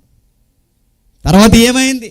ఆ బానిసలు అయిపోయిన వారిని విడిపించడానికి దేవుడు ఒక నాయకుని పుట్టించాడు. ఆ నాయకుడి పేరు మోసే. నా మాటలు మీకు అర్థమవుతుందో లేదో? మత్తయి సువార్త దగ్గరికి వస్తున్నాం. బాగునండి. ఎప్పుడైతే మోసే గారిని పిలిచారో ఆ మోసే గారు వచ్చిన తర్వాత మోసే గారు ఏం చేశారు? బండతో మాట్లాడవయ్యి అంటే బండను కొట్టాడు. ఇశ్రాయేలు ఎదుట తన పరిశుద్ధతను దేవుడు పరిశుద్ధతను తగ్గించాడు. దేవుడు కోపం వచ్చింది. మోసని ఇలా పిలిచాడు. ఆ పర్వతం ఎక్కమన్నాడు, ఆ దేశాన్ని చూడమన్నాడు. ఎలా ఉంది దేశం మోసే అనగానే చాలా బాగుంది అన్నాడు. దేవుడు మోమాటం లేకుండా మోసేకి ఒక మాట చెప్పాడు, నువ్వు వెళ్ళవా అన్నాడు. ఎందుకు ప్రభువా ఏంటని అడగలేదు, ఎందుకంటే నాయకుడిగా లోబడ్డాడు. ఎందుకు వెళ్ళ చెప్పినా దేవుని పరిశుద్ధతను ప్రజల ఎదుట చెప్పండి తగ్గించాడు. ఇప్పుడు బాగుందండి. మోసే ఏమో మాట వెనుక ఒకలాగా ఆయాస పెట్టాడు దేవుడిని, అబ్రాహాం ఒకలాగా. అంటే మీరు చూడండి, ఆదాము దగ్గర నుంచి పరిపాలించండి అంటే ఒక్కరైనా తిన్నంగా పరిపాలిస్తున్నారా? లేదు. ఆ తర్వాత ఇశ్రాయేల్ అందరూ కలిసి భయంకరమైన విగ్రహారాధన వైపు తిరిగారు. వాళ్ళని గైడ్ చేయడానికి దేవుడు 350 సంవత్సరాలు పరిపాలించడానికి 24 మంది న్యాయాధిపతులను తీసుకొచ్చాడు. మీకు అర్థమవుతుందో బైబిల్ ఎలా వస్తుందో? 24 మంది న్యాయాధిపతులు ఇస్తే ఆ 24 మంది న్యాయాధిపతులు మళ్ళీ దేవుడిని ఏం చేశారు చెప్పండి? ఆయాస పెట్టారు. ఒక్కరైనా తినంగా ఉన్నారా? ఒక ఆయనకి బలం ఇస్తే ఆయన వెళ్ళి దెలీలా తొడ మీద పెట్టాడు. ఒక ఆయన్ని పిరుకోని పరాక్రమశాలను చేస్తే ఆయన ఏం చేసి చెప్పిన హీరో వర్షిప్ అందుకున్నాడు. మరొక ఆయన్ని పరాక్రమశాలిగా చేస్తూ ఒక ఆయన బంగారం సొక్కాయి చేసుకుని సొక్కావుకే ఆరతలు అందించుకున్నాడు. ఒక్కరైనా తినంగా ఉన్నారా? ఆదాము, నోవహు, అబ్రహాం, మోసే, న్యాయాధిపతులు. ఈ న్యాయాధిపతులు చిట్ట చివరికి వచ్చేసరికి సమూయేలు అనే ప్రవక్త వచ్చాడు.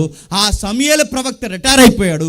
ఆ సమూయేలు ప్రవక్త ప్లేస్లో సమూయేలు కొడుకులు వచ్చారు. తెలుగులో సామెత ఉంది, పండిత గర్భాన్న పరం సొంట్లో పుట్టారు. ఎవరికి? క్షమించండి, సమూయేలు గారికి.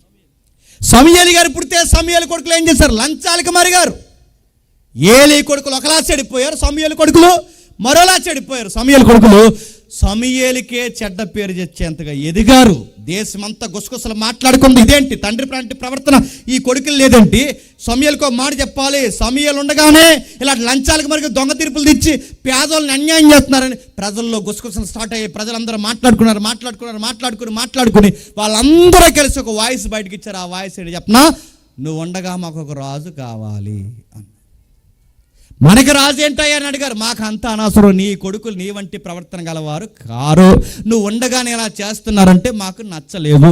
సకల రాజ్యాల మర్యాద చొప్పున మాకు కూడా ఒక రాజు కావాలి. ప్రజలచే ఎంపిక చేయబడిన ప్రజాప్రభుత్వాలు మాకు కూడా కావాలని ఎప్పుడైతే ఈ రాజకీయ స్లోగన్ ప్రజల్లోంచి వచ్చిందో ఈ స్లోగన్ పట్టుకెళ్ళి సమూయేలు దేవుడు చెప్పాడు, అయ్యా దేవుడా ఇదిగో ప్రజలు రాజుని అడుగుతున్నారు అనగానే దేవుడు బాధపడ్డాడు. సమూయేలుతో దేవుడు అన్నాడు, నువ్వెందుకు బాధపడుతున్నావు? బాధపడాల్సింది ఎవరు? నేను. ఎందుకు ఆ మాటకు అర్థం ఏంటి చెప్పిన? దేవుడు అక్కడ చెప్పలేదు, కానీ ఆ మాటకు అర్థం ఏంటంటే నువ్వు బాధపడకు. ఎందుకంటే నీ కొడుకులే తిన్నంగా ఉండుంటే ఈ ప్రజలు ఏమడగరు చెప్పండి. అది ప్రాబ్లం ప్రజల్లోనే కాదు, ప్రాబ్లం పరిపాలించే నాయకులైన మీ ఇంట్లో ఉంది. మీరే తినంగుంటే ప్రజల నోట రాజు కావాలని రాదు. పొలిటికల్ ప్రాబ్లం వచ్చిందంటే, రాజకీయం స్టార్ట్ అయిందంటే మీరు సరిగ్గా లేరు. నువ్వు ఉన్నంతకాలం రాజు కావాలని అనలేదు. నువ్వు ఉన్నంతకాలం న్యాయాధిపతిగా ఉన్నంతకాలం ప్రవక్తగా ఉన్నంతకాలం ఈ ప్రజల నోట రాజు కావాలని అనలేదు. కానీ ఇప్పుడు ఎందుకు అడుగుతున్నారు? ప్రాబ్లం నీ పిల్లల్లో కూడా ఉందని దేవుడు అంటూ, అందుకే నువ్వెందుకు బాధపడుతున్నావు? ఒక మాట చెప్పు ప్రజలకు వెళ్ళి, ఎవడైనా ఒక మనిషి మరొక మనిషికి పరిపాలకుడైతే, ఒక మనిషి మరొక మనిషికి నాయకుడైతే వాడు స్వార్థపరుడు. వాడి పిల్లల కోసం చూసుకుంటాడు, వాడి కూతుర్ల కోసం చూసుకుంటాడు, వాడి మనవళ్ళ కోసం చూసుకుంటాడు, వాడి జాతి కోసం చూసుకుంటాడు, వాడి వంశం కోసం చూసుకుంటాడు తప్ప వాడికి సంబంధించిన వారే బాగుపడతారే తప్ప మిగిలిన వారిని బాగుపరచడం. ఒకవేళ మీకేమన్నా వాడు ఉద్యోగాలు ఇస్తే వాడు రథాల ముందు పరిగెట్టించుకుంటాడు, వాడి వాహనాల ముందు పరిగెట్టించుకుంటాడు, వాడు తిన్న కంచాలు ఎత్తిస్తాడు, వాడు మాసిన వస్త్రాలు ఉతికిస్తాడు తప్ప మిమ్మల్ని మీ పిల్లల్ని బానిసలు చేసుకుని ఊడిగం చేయించుకుంటాడు. నా మాట వినండి, మీకు మనిషి మంచి పరిపాలన ఇవ్వడు, దేవుడే మీకు మంచి పరిపాలన ఇస్తాడు. మనుషులు జెండాల కింద దూరకండి అని చెప్పవయ్యా సమూయేలు అంటే, సమూయేలు ఉన్నట్టుగా ఇదే ప్రసంగం ప్రజలకు చెప్తే, ఇదిగో దేవుడు ఇలా అన్నాడు, మనిషి మనల్ని మంచిగా పరిపాలించడట, దేవుడు దేవుడే మనల్ని మంచిగా పరిపాలిస్తాడు. ఎంత మంచిగా అంటే అరణ్యంలో నీటి చుక్క పచ్చని మొక్క దొరకలేని టైంలో దేవుడు ఆహారం అంటే ఆకాశం నుంచి కురిపించాడు. అంత బాగా మనల్ని పరిపాలిస్తాడు. నీటి చుక్క లేనప్పుడు బండను బదులు చేసి నదులంత విస్తారమైన నీళ్ళు ఇచ్చాడే, అంత బాగా దేవుడు మాత్రం మనం పరిపాలిస్తాడు. మాట ఇచ్చి మాట నెరవేరుస్తాడు, వాగ్దానం ఇచ్చి వాగ్దానం నెరవేరుస్తాడు. మనుషులు వాగ్దానాలు ఇచ్చి నెరవేర్చరు. దయచేసి మనుషులు పరిపాలన కిందకి వెళ్ళకండి. మన పిల్లల్ని మనుషులు బానిసలు చేసుకుంటారని దేవుడు చెప్పాడంటే మొత్తం ప్రసంగం విని ప్రజలు అన్నారట, మమ్మల్ని తినేసేవాడే మాకు కావాలన్నారట. మాకు రాజే కావాలి, మమ్మల్ని తినేసేవాడు మాకు కావాలంటే దేవుడు బాధపడగలడు. ఇచ్చే ఇంకా ఇచ్చే అంటే అప్పుడు ఇశ్రాయేల్లో పొడవైన మనిషి ఉన్నాడు. ఎవరైనా సరే ఆయన భుజాల దగ్గరకు వస్తారట. చాలా హైట్ ఉంది, లాంగ్ హెయిర్ ఉంది, బాగున్నాడు. చూసినట్టు ఎవరైనా సరే భలే ఉన్నాడు అనిపిస్తాడు. ఆ అందగాడి పేరు సౌలు. ఆ సౌలు చూడడానికి బాగుంటాడు కానీ గుండె ధైర్యం తక్కువ.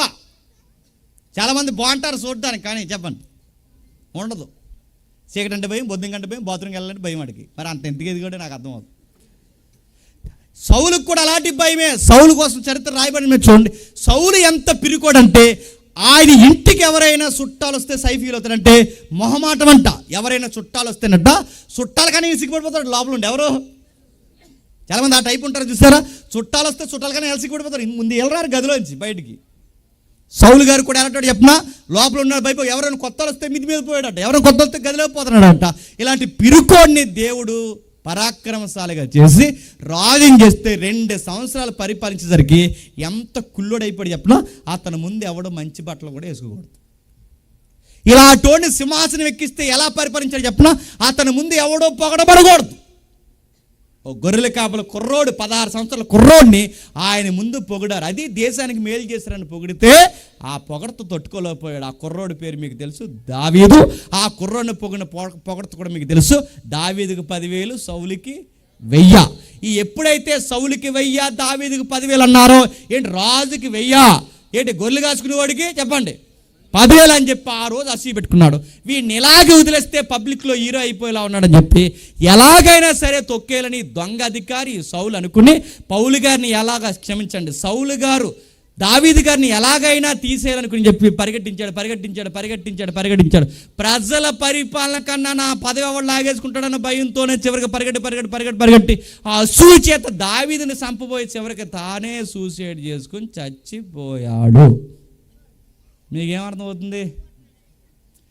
ఆదాము ఏమి ఎరగదీశాడో చెప్పండి. సౌలు వారికి కూడా ఒక్కరైనా నాయకత్వాన్ని చూపించగలుగుతున్నారా?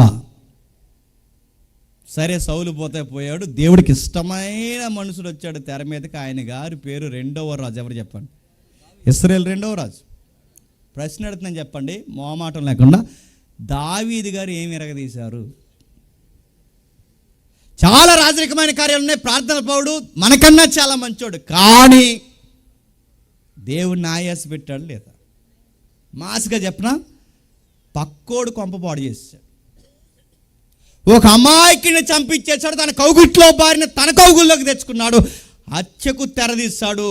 అమాయకుని చేసి చంపించేశాడు. ఎవడికి తెలియదు అనుకున్నాడు. సింహాసనం మీద కూర్చున్నాడు. తెలియదు అనుకున్న టైంలో గుర్తుపెట్టుకున్నాడు. ప్రజలకు తెలియదు అనుకున్నాడు, అధిపతులు తెలియదు అనుకున్నాడు, ఎవరికీ తెలియదు అనుకున్నాడు. కానీ ఆయనకి తెలియకుండా ఉంటాయా? దేవుడు ఏజెంట్ని పంపించాడు. ఆయన పేరు నాతాన్. అయ్యా రాజా, మీ ఉన్నతమైన పరిపాలన ఒక ఘోరం జరిగింది, మీకు చెప్పాలనుకుంటున్నాను. ఒక్క పిట్ట కథలా చెప్తాను, చెప్పమంటారా అన్నాడు. చెప్పండి, ఇంకెందుకు ఆలస్యం అన్నాడు. మన ఏరియాలో కూడా బాగా బలిసినోడు ఉన్నాడండి అన్నాడు. అన్నాడు. ఉన్నాడండి. ఆ బలిసినోడికి ఆకలేస్తే ఆడికి ఎన్నో గొర్రెల మందలు ఉండగా ఆ గొర్రెల మందలో ఏ గొర్రె పిల్లని తీసుకోకుండా ఒక పేదోడు కూతురులా పెంచుకుంటున్నా ఆ గొర్రెను కోసుకుని తినేసాడండి బలవంతంగా. అనగానే ఎవడాడు ఎక్కడ ఇక నా స్థానంలో ఇలాంటి ఘోరం జరిగిన ఆ బలిసినోడు ఎవడో ఆడు గొర్రెని చంపేసాడు. ఆడు గొర్రెకి ప్రతిగా 4 గొర్రెలు చచ్చిపోవాలన్నాడు. తెలియకుండా తీర్పిచ్చాడు. వెంటనే నాతాను ప్రవక్త మొహమాటం లేకుండా ముఖమే చెయ్యట్టన్నాడు. ఆ బలిసినోడు ఎవడో కాదు, నువ్వే అన్నాడు. కథలో గొర్రె పిల్ల బచ్చబా, అమాయకుడు ఉరియా, బలిసినోడు. చెప్పండి. దావీదు గారు వెంటనే మంచోడు, మనమైతే ఒప్పుకోకుండా బొకాయించేసి ఏదో చెప్పేది. కానీ దావీదు గారు వెంటనే ఒప్పుకొని, ఎస్ నేను తప్పు చేశాను, దేవుని ఎదుట తప్పు చేశాను, ప్రజల దగ్గర నమ్మకం పలికానని పశ్చాత్తాపడ్డాడు, బాధపడ్డాడు. చచ్చిపోయే వరకు అనేక మంది చేత దేశింపబడుతూ రకరకాల బాధల్లో చివరికి చచ్చిపోయాడు. ఇప్పుడు చెప్పండి, సౌలు ఒకలా ఫెయిల్యూర్ అయ్యాడు, దావీదు ఒకలా ఫెయిల్యూర్ అయ్యాడు. మూడో రోజు ఎవరు చెప్పండి? సొలొమోన్. ఇప్పుడు చెప్పండి, మర్చిపోకండి, మత్తయి సువార్త 2వ అధ్యాయం దగ్గరకు వస్తున్నాం. మీకు హ్యాపీ క్రిస్మస్, మేరీ క్రిస్మస్ అంత ఈజీగా అయితే గుర్తుపెట్టుకోండి. రాజు సబ్జెక్ట్ ఇది. రెండవది బాగా వినాలి. మూడో రాజు ఎవరు? సొలొమోన్. సొలొమోన్ వచ్చి ఏం చేశాడు? Official 700, unofficial 300. ఏటయ్యి అది? అధికారిక వివాహాలు 700, అన్అఫీషియల్గా చెప్పండి మొత్తం మీద రౌండ్ ఫిగర్ 1000. అది ఏం గుండో మరి నాకు అర్థం కాదు. ఒకరుంటేనే హిమాలయాలు పోతున్నారు, మీరు చూస్తున్నారు లేదు? అలాంటిది ఎంతమందిని చేసుకుని అడుగుతున్నాను. ఆయన చేసుకున్నాడు తప్ప ఒప్ప డిఫెన్స్ అంతా మనకు వద్దుగానే ఒకటి మాత్రం అడుగుతున్నాను. చేసుకున్న తర్వాత 1000 మంది ఏం చేశారు? వాళ్ళు రాకముందు సొలొమోన్ ఏంటి చెప్పనా? సొలొమోను మాటలు వినడానికి ఆఫ్రికా దేశం నుంచి, శాబా దేశం నుంచి, అనగా శాబా దేశపు రాణి వచ్చేంతట నీలాంటి రాజుని 6 నెలల మీద నేను చూడలేదు.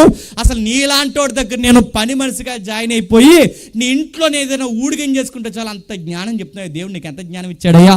నువ్వు కట్టిన మందిరం కానీ, నీ దేవుని గొప్పతనం కానీ, నువ్వు చెప్తున్న జ్ఞానం కానీ చూస్తుంటే ఫిదా అయిపోతున్నాను. నేను రాణి కన్నా నీ ఇంట్లో పని మనిషిగా ఉండిపోవాలని అనిపిస్తుందని తన జ్ఞానాన్ని రాణి పొగిడింది. అధిపతులు పొగిడారు, సామంతులు పొగిడారు, భూపతులు పొగిడారు, అందరూ సొలొమోను గారిని పొగిడారు. సొలొమోను మాటలు వినడానికి తండోపతండాలుగా రాజులు రాణిలు కూడా వచ్చి నిలబడితే కాలం ఎలా మారిపోయిందంటే సొలొమోను మాటలు వినే రోజులు పోయాయి, సొలొమోనే భార్యల మాటలు వినే రోజులు వచ్చేసాయి. ఏమైంది చెప్పండి? చివరికి సొలొమోన్ని పూర్తిగా విగ్రహారాధకుడిగా మార్చేశాడు. సొలొమోను కూడా అట్టర్ ఫ్లాప్ అయిపోయాడు. ఆ మాటలు మీకు అర్థమవుతుందా? క్షమించండి, ఆదాము, నోవహు, అబ్రహాము, మోసే, న్యాయాధిపతులు, సౌలు, దావీదు, సొలొమోను తర్వాత ఒక పనికి మాలినోడు కొడుకు దేశాన్ని 2 ముక్కలు చేస్తారు. వాళ్ళ ఇద్దరు పేర్లు యరాబాము, రెహబాము. దేశాన్ని కలిసి ఉన్న ఇజ్రాయెల్ 12 గోత్రాలు 2 ముక్కలు చేస్తే 10 గోత్రాలు ఒకవైపు ఉత్తర భూభాగంగా పోయాయి, 2 గోత్రాలు దక్షిణ భూభాగంగా వచ్చాయి. ఆ ఉత్తర భూభాగానికి 20 మంది రాజులు లేదా 21 మంది రాజులు, ఈ దక్షిణ భూభాగానికి 20 మంది రాజులు, మొత్తం కలిపి 21 నుంచి 22 41 నుంచి 42 మంది రాజులు పరిపాలిస్తే ఈ 42 మంది రాజులు కలిసి దేశాన్ని ఏం చేశారు చెప్పనా? సిరియా దేవతలకి, మోయాబీ దేవతలకి, అమ్మోనీల దేవతలకి, కామాను దేవతలకి నిలయమయ్యేలాగా దేశాన్ని పూర్తిగా విగ్రహారాధనగా మార్చేశారు. పూర్తిగా దేశాన్ని పాడు చేశారు. అప్పుడు దేవుడు బాధపడ్డాడు. సరిగ్గా టైంలో దేవుడు మళ్ళీ తన ఆలోచన బయట పెట్టాలనుకోండి. అంటే ప్రపంచానికి దేవుడు ఒకటి చూపిస్తున్నాడు. అంటే ఆదాము దగ్గర నుంచి ఎప్పటి వరకు ఎంతమంది నాయకులను ఎందుకు ఇచ్చావంటే తోటి మానవుడికి అర్థం అవ్వాలి. ఒక మానవుడిని మరొక మానవుడు చెప్పండి పరిపాలించలేడు. మనం చదువుతుంటే మనకు అర్థమవుతుంది. ఎంతమంది ఫెయిల్యూర్ అవుతారని తెలిసినా దేవుడు ఎందుకు ఇచ్చాడు? ఫెయిల్యూర్ అవుతారని తెలియాలనే ఇచ్చాడు. నా మాటలు మీకు అర్థమవుతున్నాయో లేదో? ఒక మనిషిని మరొక మనిషి పరిపాలించలేడని దేవుడికి తెలిసినా మరి మనిషిని ఎందుకు పరిపాలన పెట్టాడంటే మనకు ఒక విషయం స్పష్టంగా అర్థం అవ్వాలి. నిన్ను నేను చూడలేను, నువ్వు నన్ను చూడలేవు, మనం ఒకరికి ఒకరు మంచి చేసుకోలేదు. ఎందుకంటే ఏ భేదం లేదు, మార్గం తప్పి అందరం చెప్పండి పనికి మాలిన ఏమనుంది బైబిల్లో? ఎవరైనా చెప్పండి పనికి మాలిన. దానికి పదమని చెప్తున్నా పాపులం. నీలో రోత స్వభావం ఉంది, నీలో రోత స్వభావం ఉంది. లేదండి భార్య భర్తల మీద చాలా అంత లేదు. పెళ్లి వేదిక మీద చెప్తారు వ్యాధి ఎందును బాధ ఎందును చెప్పండి. ఎక్కడికి వెళ్ళినా సావు తప్పు నిన్నాడు అంత అంటున్నాను, అంత మటాస్ ఏముండదు. ఇది చెప్పిన కరోనాలో తెలిసిపోయారు లేదా? వాళ్ళ ఆయనకి కరోనా వస్తే క్వారంటైన్లో స్థలం లేదని పక్క గదిలో పెట్టారట. 14 రోజుల వరకు బయటికి రావద్దని. ఏమిచ్చినా దూరంగా ఇవ్వండి అంటే అప్పుడు ఆ భార్యని ఆయన అడిగాడు, దాహం వేస్తుంది నీళ్ళు అంటే గ్లాసు కర్ర కట్టించిందంట. అలా ఆయన కరోనా వచ్చిన బాధ కన్నా గ్లాసు చచ్చిపోవాలనిపిస్తుంది అన్నాడట. మీకు ఏమర్థమవుతుంది చెప్పండి? వ్యాధి ఎందు బాధ ఎందుంటే కరోనా ఎందు ఎక్కడ ఉన్నారు? గ్లాసు కర్రకి గ్లాసు కట్టించారు. గుర్తుపెట్టుకో. భార్యకి కూడా కరోనా వస్తే పక్క గదిలో పెడితే ఒకడాకి అక్కడ రాక కంచం అన్నం పెట్టి ఇలా గెట్టాడు కుక్కండి. ఏమండి అన్నం పెట్టబోయి మా కుక్క గెట్టినాడు గంటకండి అందండి. మీకు ఏమర్థమవుతుంది చెప్పండి? ఉండరు నడుతున్నాను. ఒక కాపురంలో ఒకరికి ఒకరే లోబడి ఉండకపోతే, ఒక కాపురంలో ఒకరొకరే పరిపాలకులు ఉండకపోతే ఓ ప్రపంచాన్ని, ఒక సమాజాన్ని, ఒక వ్యవస్థని, ఒక జాతిని ఒక మనిషి పరిపాలించగలడా? అందుకే ఆదాం పరిపాలించలేకపోయాడు. దావీదు రాజు వరకు పరిపాలించలేకపోయారు, సొలొమోను రాజు వరకు పరిపాలించారు. ఎవ్వరూ పరిపాలించలేని టైంలో ఈ ప్రపంచాన్ని ఎవ్వరూ సరిగ్గా పరిపాలించలేడు కనుక మానవుడిని పరిపాలించడానికి దేవుడే మానవుడిగా పరిపాలించడానికి భూమి మీదకి వచ్చాడు. దట్ ఈజ్ క్రిస్మస్, గుర్తుపెట్టుకోండి. ఆ వచ్చిన వాడిని గురించి ఏమని రాస్తున్నాడు చూడండి. ఆ వచ్చిన వాడిని గురించి ఏమని రాస్తున్నాడు? యెషయా గ్రంథం 9వ అధ్యాయం, యెషయా గ్రంథం 9వ అధ్యాయం 6వ వచనం. యాలయనగా మనకి శిశువు పుట్టెను, మనకి కుమారుడు అనుగ్రహింపబడును, ఆయన భుజాల మీద, ఒకటోసారి ఆయన భుజాల మీద, రెండోసారి ఆయన భుజాల మీద, మూడోసారి చెప్పండి ఆయన భుజాల మీద. ఇప్పుడు చెప్పండి ఆయన ఏ భారంతో పుట్టాడు? ఆదాము దగ్గర నుంచి చివరి రాజుల వరకు ఈ ప్రపంచంలో ఎవ్వరూ పరిపాలించలేని రాజకీయాన్ని, రాజ్యభారాన్ని భుజాల మీద పెట్టుకుని పుట్టాడు. మీకు ఇంకా బాగా అర్థం కావాలంటే జాగ్రత్త వినండి. యేసుప్రభు వారు ఎందుకు పుట్టారంటే స్థలం లేని వాళ్ళకి స్థలాలు ఇవ్వడానికి, చెప్పండి. రోగాలు ఉన్న వాళ్ళకి రోగాలు తీయడానికి, చెప్పండి. యేసుప్రభు వారు ఎందుకు పుట్టారంటే, ఈ మధ్య ఒక ప్రార్థన వచ్చింది, గ్యాస్ అయిపోయిన వాళ్ళు గ్యాస్ వేయడానికి కాదు. ఆవిడ చేస్తుంది కదా ప్రార్థన. ఇంట్లో ఎలకలు ఎక్కిపోయిపోతే 3 పిల్లలు పంపడానికి కూడా కాదు. ఎవరైనా అడగని అర్థమయ్యే వాళ్ళకి అర్థమవుద్ది. పప్పులో ఉప్పు ఎక్కువైపోయిందని పప్పులో ఉప్పు తగ్గించడానికి పుట్టలేదు ఆయన. అదో సాక్షి వేసింది, మీరు యూట్యూబ్లో చూసారు లేదో.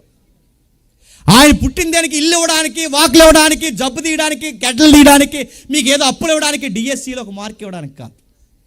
ఆయన పుట్టిన దానికి చెప్పిన ఈ సొసైటీ బాగుపడాలి. ఈ సొసైటీ బాగుపడాలి అంటే నాయకత్వం బాగుండాలి. ఒక్క నాయకత్వం తినంగా ఉందా?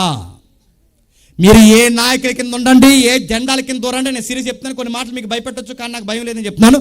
నాగిటి మీద చెయ్యేసి సావో రేవో సవారు చెప్పడానికి ధైర్యం ఉంటా పోతాను. నేను చెప్తున్నాను మాత్రం మీరు ధైర్యంగా ఉన్నా, పోతాను నేను పోతాను, మీరు ధైర్యంగా ఉండండి. నేను చెప్తున్నానండి, పంచాయతీ లెవెల్ నుంచి సెంటర్ల వరకు ఏ నాయకుడు గెలిచినా వాళ్ళ పిల్లలు, మనవాళ్ళు, వాళ్ళ జాతి బాగుపడతారు తప్ప అందరికీ సమానమైన న్యాయం దొరుకుతుందా? దొరకదు. మళ్ళీ చెప్తాను, దొరకనివ్వరు. నువ్వు జెండాలమోయ్, ఆ పార్టీకి ఊడిగించాయి, నువ్వు కార్యకర్తకే నువ్వు వెన్నె కార్యకర్తగా ఉండో, నీ బతుకెప్పుడు కార్యకర్త గేటే, గుర్తెట్టుకో. నువ్వు పంచాయతీలు ఎంత తిరుగు, సెంటర్లు ఎంత తిరుగు, ఈ లోకల్ ఎవరున్నారు నియోజకవర్గం నాకు తెలియదు, ఎవరి దగ్గర తిరుగు, ఆ పార్టీ ఈ పార్టీ ఏ పార్టీ అని మీరు చూడండి, ఏ పార్టీ వచ్చినా వాళ్ళ జాతి, వాళ్ళ ప్రజలు బాగుపడతారు తప్ప అందరికీ సమానమైన హక్కులు అందుతాయా? మీకు స్ట్రైక్ అయ్యే ఒక పాయింట్ చెప్తాను వినండి. వాగ్దానాలు చేస్తారు, ఆ పార్టీ అయినా ఈ పార్టీ అయినా, రేపు పొద్దున రాబోయే ఏ పార్టీ అయినా, సెంట్రల్ పార్టీ అయినా, స్టేట్ పార్టీ అయినా, ఏదైనా పంచాయతీ లెవెల్ అయినా వాగ్దానాలు చేస్తారు. వాగ్దానాలు చేస్తున్నారు. ఏమని వాగ్దానం చేస్తున్నారు? వాగ్దానాలు ఒక వాగ్దానం, సిగ్గుపడే వాగ్దానం ఏంటి చెప్పినా, ఆ వాగ్దానాల్లో సిగ్గుపడే వాగ్దానం. వీళ్ళు వచ్చట వాగ్దానాల్లో ఒక వాగ్దానం ఏంటంటే, వీళ్ళు వస్తేనట మళ్ళీ పాత బ్రాండ్ తెస్తారట. బ్రాండ్ అంటే ఏంటి? బ్రాందీ నడుతున్నాను. వాగ్దానాల్లో బ్రాందీ ఏంటి? అది తాగేగా చాలా మంది చేస్తున్నారు. నడుతున్నాడు. వాళ్ళు వచ్చేమో ఒకటి తెచ్చారు, వీళ్ళు వచ్చేమో ఒకటి తెస్తారు, రేపు ఇంకోటి చాడ తెస్తారు. మీరు అందరూ కలిసి ఎవరు కొంపలు పాడు చేయడానికి? మా తాతల్ని ఇలాగే చంపేశారు, మా అయ్యల్ని ఇలాగే చంపేశారు. ఇప్పుడు నడుతున్నాను. ఏ ప్రభుత్వం వచ్చినా, పెద్దోళ్ళ ప్రభుత్వం దగ్గర నేను చెప్తున్నాను, మొదటి ప్రభుత్వాలు చెప్తున్నాను, ఏ ప్రభుత్వం వచ్చినా ఒక డొల్లు మాట, ఒక సుత్తు మాట చెప్తున్నా, మేము వస్తే పూర్తిగా మద్యాన్ని ఇలా బొంద చేస్తారు, మద్య నిషేధం. ఏ చేయరు. ఎందుకు చెప్పినా, సగం గవర్నమెంట్కి వచ్చే ట్రెజరీ ఎక్కడి నుంచి వస్తే చెప్పినా, మందే. గవర్నమెంట్కి జీతాలకి సగం ట్రెజరీ ఎక్కడి నుంచి వస్తే చెప్పినా, పేద ప్రజల మద్యం మీద నుంచే. గుర్తుపెట్టుకోండి. చెప్పండి, వాగ్దానాల్లో ఒక వాగ్దానం ఏంటి చెప్పినా, ప్రజలు బతుకులతో ఆడుకుంటారు. మళ్ళీ అడుగుతున్నా, చెప్పండి, ప్రభుత్వాలు అన్యాయం చేస్తుంటే చేస్తాయి. సెంట్రల్ అయినా ఏదైనా మీరు చూడండి, మనం నేల అలాంటి కోనసీమ అంటే చెప్పండి, నల్లరేగడి ఎర్రరేగడి రెండు మిళితమైన భూమి అంటే సారవంతమైన చిత్తడి నేల మనది. ఇంత నేలలో, చిత్తడి నేలలో మనకి ఇలాంటి భూమి అంటే పండిన పంటలకు దిగుబడి వస్తుందా? పండిన పంటలకు ఎగుబడి జరుగుతుందా? పండిన పంటలకు సరైన రాయితీ వస్తుందా? ఇక్కడ పడుతున్న బంగాళాఖాతంలో గ్యాస్ అంతా ఏమవుతుంది? ఆ పైన పడుతున్న బాస్కెట్ అంతా ఏమవుతుంది?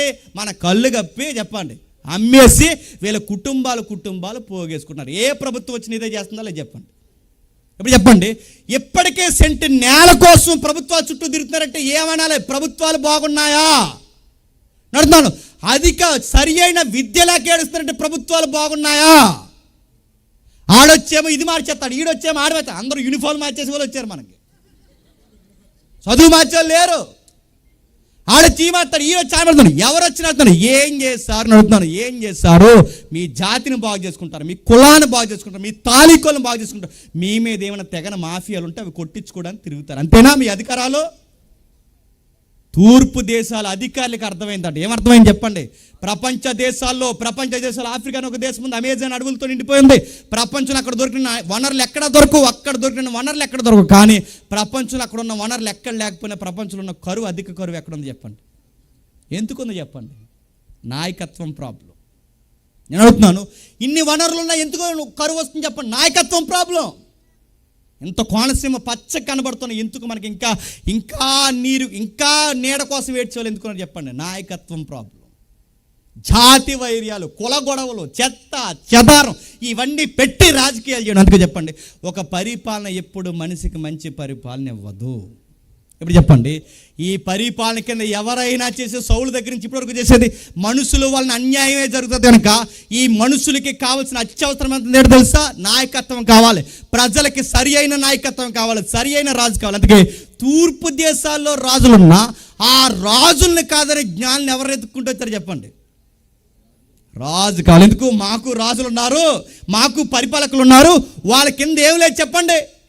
సరి అయిన పరిపాలన లేదు. మాకు ఈ రాజులు కాదు, మాకు కావాల్సింది చెప్పండి? ఈ యూదుల రాజే చెప్పండి, మా రాజు. ఈ రాజు ఉంటే అందరినీ సమానంగా చూస్తాడు. ఈ రాజు కావాలని ఆ రాజు పరిపాలన ఎత్తుక్కుంటూ వచ్చిన వారే చెప్పండి. అందుకని సాంబ్రాన్ని ఇవ్వడానికి కాదు వస్తా, బోల ఇవ్వడానికి కాదు వస్తా. వాళ్ళు వచ్చింది దేనికి చెప్పండి? మాకు రాజకీయ పరిపాలన కావాలి.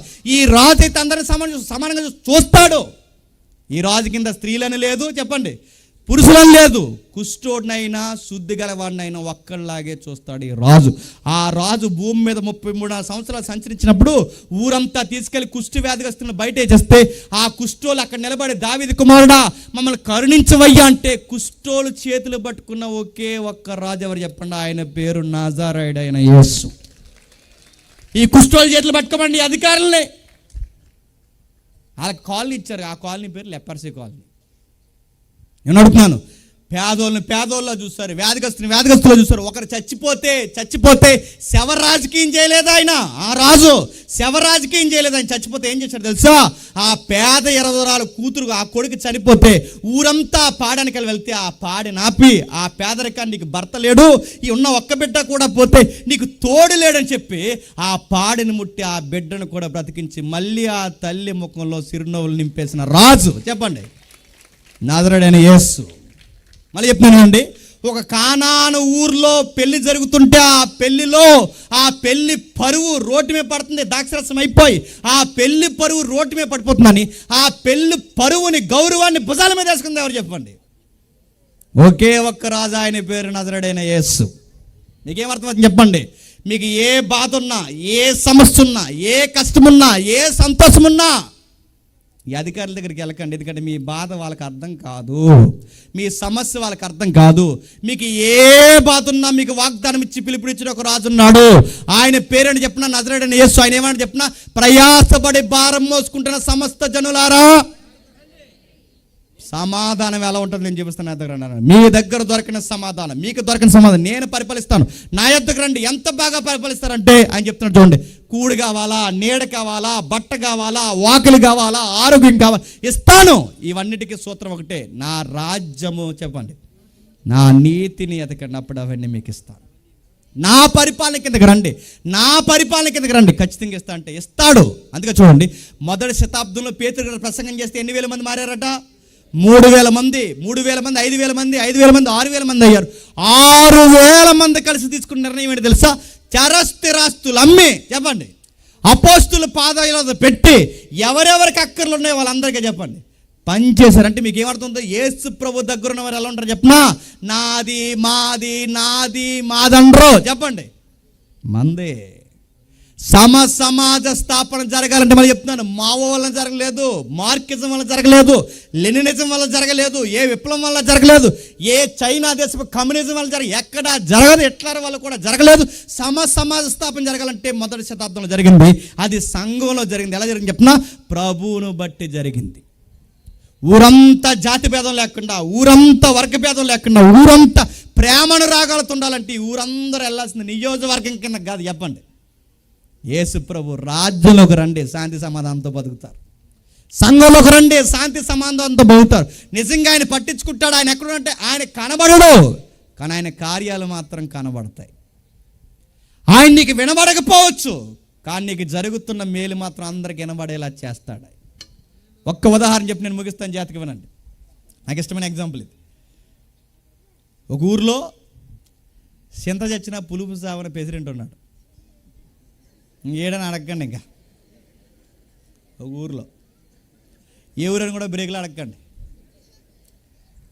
ఆ ఊరు కొత్తగా వచ్చిన డాక్టర్లు ఎవరైతే ఉన్నారో, ఆ డాక్టర్లో కొత్తగా వచ్చిన అమ్మాయిలు డాక్టర్లు ఎవరైతే ఉన్నారో, పెళ్ళైన అమ్మాయిలను కూడా బాధ పెట్టాడట. ఏమని? ఓ డాక్టర్ వెళ్ళరా, షుగర్ చూడు, ఇటు షుగర్ లేదు, షుగర్ చూడు, టీబీ చూడు. అందుకే పులుపు సావలేదు. ఇంకా ఆడపిల్లని ఇబ్బంది పెడతాడు, ఇంకా ఇబ్బంది పెడుతున్నాడు. ఆడపిల్లలు క్రైస్తవ విలువల్లో మనోభావాలు దెబ్బతిని బాధపడి ఇంటికి వెళ్ళి బాధపడుతుంటే ఆ అమ్మాయి యజమాని అడిగాడు, ఎందుకు బాధపడుతున్నావు? సరైన భర్త కనుక గుర్తుపట్టాడు. ఎందుకు బాధపడుతున్నావు అంటే ఏమి లేదు, ఎందుకంటే భర్త ఏదన్నా సహిస్తాడు, కానీ తన భార్యని ఎవడన్నా ఏదన్నా అన్నాడంటే సహించలేడు. అది చెప్పకూడదు అనుకుంది. కాదండి, అలా కాదండి అంటే, నాకు చెప్పలేనంత సీక్రెట్ నీ దగ్గరే ఉంది, నాకు కూడా చెప్పకూడదు అని అడిగాడు. ఆ మాటకు చెప్పేసింది, ఏం లేదండి, ప్రెసిడెంట్ గారు చాలా ఇబ్బంది పడుతున్నారు. ఇప్పుడు ఆయన మేము చెప్పినట్టు చేయకపోతే సాయంత్రం డ్యూటీ దిగిపోయే ముందు బీపీ చూడమంటాడు, షుగర్ చూడమంటాడు, రకరకాల చేతులు పట్టుకునే ప్రయత్నం చేస్తాడు. తీరా అతనికి ఏదైనా మేము కంప్లైంట్ చేస్తే మా మీద రిపోర్ట్ రాస్తే ఇప్పుడు కొత్తగా వచ్చిన ఉద్యోగాలు మా పైన అధికారుల వల్ల మళ్ళీ మాకు ఇబ్బందులు కలిగితే, అందుకే మేము ఏం చేయాలి మాకు అర్థం అవ్వట్లేదు, చాలా బాధకుంది. కూతురు వయసు ఉంటుంది మేము, కానీ తండ్రికి ఉన్న ఆయన మాతో ఇలా తప్పుగా బిహేవ్ చేస్తున్నాడంటే కోపం వచ్చి ఒక మాట అన్నాడు, కంప్లైంట్ ఇద్దామా అన్నాడు. అప్పుడు ఇవిడ అంది, కంప్లైంట్ ఎందుకులండి, ఒక పని చేద్దాం, మన దేవుని పిల్లలం కాబట్టి ఆయన పేరు సీటీ మీద రాసి ప్రార్థన చేద్దాం. సీటీ మీద రాశారు, ప్రార్థన చేశారు. కొన్ని రోజులు మర్చిపోయారు. భర్త గుర్తొచ్చింది, అవును ఆ ప్రెసిడెంట్ ఏదో నేను ఇబ్బంది పెడుతున్నాడు అన్నాడు. ఏమైంది ప్రెసిడెంట్ గారు గొడవ అని అడిగితే, అవును నేను మర్చిపోయానండి, ఊళ్ళో ఒకసారి అడుగు వస్తానని చెప్పి కొన్ని నెలల తర్వాత అడిగింది. ప్రెసిడెంట్ గారు ఏంటని అడిగితే ఊళ్ళో చెప్పిన సమాధానం ఏంటంటే, ఊరని వెళ్ళాడట, ఎక్కడికి వెళ్ళి తెలియదట, ఇంకా రాడట, వత్తాలేడు కూడా తెలియదట. మీకు ఏం అర్థమైంది చెప్పండి? మిమ్మల్ని ఎవడైనా ఇబ్బంది పెడతాడు, ఏం మూతమరని మళ్ళీ చెప్తున్నాను, మిమ్మల్ని ఎవడైనా ఇబ్బంది పెడితే సీటీ మీద పేరు రాసి రాజుకి చెప్పండి, ఊరు వెళ్తారు, రారు. నేను చెప్తున్నాను, మీరు గొడవ పెట్టుకుంటే ఎఫ్ఐఆర్, మీరు గొడవ పెట్టుకుంటే కంప్లైంట్, కానీ విషయం ఆయన దగ్గర ఉంటే ఏమవుతుంది చెప్పండి, ఊరు వెళ్తారు, రారు. ఇంకా నీకు బాధ ఉన్నా, నీకు గొడవ ఉన్నా, నీకు పగున్నా, మీకే పగ తీర్చుకోనక చెప్పండి, నాకు స్థలం ఇవ్వండి, నీ సమస్య ఏదైనా ఎవరు డీల్ చేస్తారు చెప్పండి.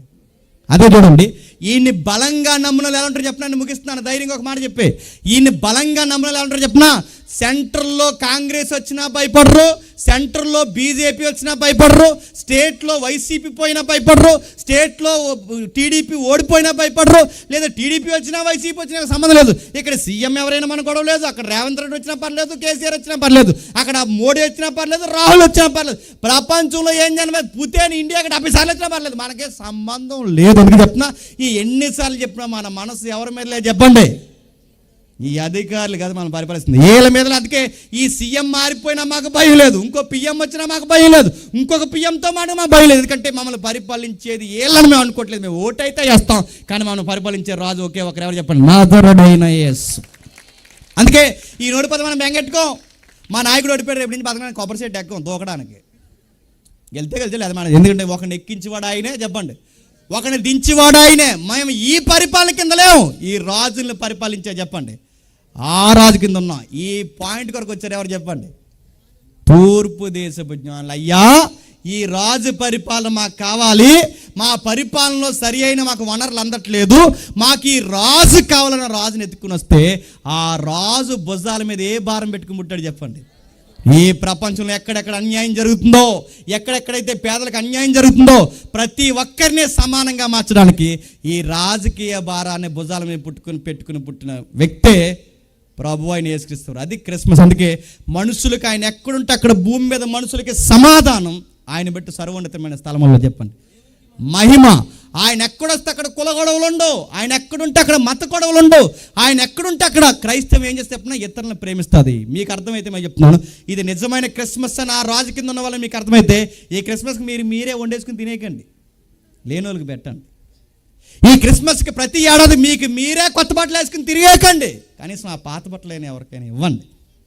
రాజు ఎప్పుడు సంతోషిస్తారు చెప్పినా పేద ప్రజలు చెప్పాలి.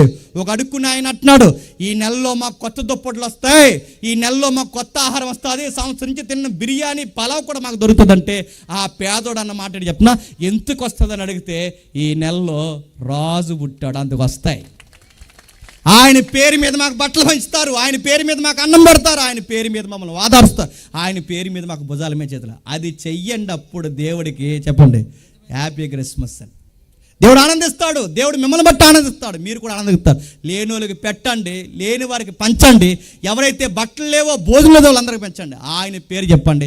ఎందుకు ఇది పంచుతున్నామంటే నాకు పెద్ద ఉదాహరణ హృదయం ఉందని చెప్పకండి. ఎందుకు పంచుతున్నామంటే నా యేసుప్రభు చేయమన్నాడు కనుక చేస్తున్నాను చెప్పండి. వాడికి చెప్పకనే సువార్త చెప్తావు. ఎవరు యేసుప్రభు అని అడుగుతాడు, నన్ను వాదాచిన దేవుడు నిన్ను కూడా వాదాస్తాడు, నమ్ముకొని చెప్పండి. అప్పుడు ఆ ధనాన్ని ఆహారాన్ని బట్టి నీ దేవుని మహిమపరుస్తాడు. అటు ధన్యత మీకు నీ బిడ్డలకి అందరికి అనుగ్రహించును గాక. Amen, amen, amen. ప్రార్థన చేసుకుందాం. ప్రేమగల తండ్రి, కృపగల దేవ, ఎవరికి తండ్రి ఈ రాజకీయ పరిస్థితుల మధ్య నలిగిపోతూ న్యాయం దొరక్క అధికారుల చుట్టూ తిరుగుతూ తండ్రి వ్యాసారిపోయి మమ్మల్ని పట్టించుకునే వాళ్ళు ఎవరు లేరని బాధపడేవారు ఎవరైతే ఉన్నారో నేనున్నానని తండ్రి వారికి సెలవిస్తున్న మాట తండ్రి వారి హృదయాల్లో తండ్రి మీరు నాటండి. ఊరకైనా పుట్టలేదు తండ్రి, ఈ ప్రపంచ రాజకీయ వ్యవస్థను మార్చడానికి పుట్టాడు. అందుకే రామ ప్రభుత్వం ఎగిరిపోయింది. కనబడిన ఒక రాజ్యాన్ని కట్టాడు. ఆయన కింద ఉన్నవారు తండ్రి సమానంగా అందరిని ప్రేమిస్తారు, ఆశీర్వాదకరంగా ఉంటారు, ఊరికి దేశానికి తండ్రి దీవెనకరమైన వ్యక్తులుగా మారుతారు. అలాంటి ధన్యత ఇవ్వండి తండ్రి. ఇంకా ఎవరైతే ఉన్నారో తండ్రి స్థానిక దైవజనుల్ని, యజమానుల్ని అందరినీ దీవించండి. ఎవరైనా శత్రులుగా మమ్మల్ని భావించి మా మీద చెడ్డగా మాట్లాడితే వారిని క్షమించండి. మీరు తిరిగి వెళ్తున్న క్షేమంగా నడిపించండి. మీ చిత్తమైతే మరలా వచ్చి కలుసుకునే ధన్యత అనుగ్రహించండి. క్రీస్తు నామమున ఈ ప్రార్థన సమర్పిస్తున్నాం తండ్రి, ఆమేన్.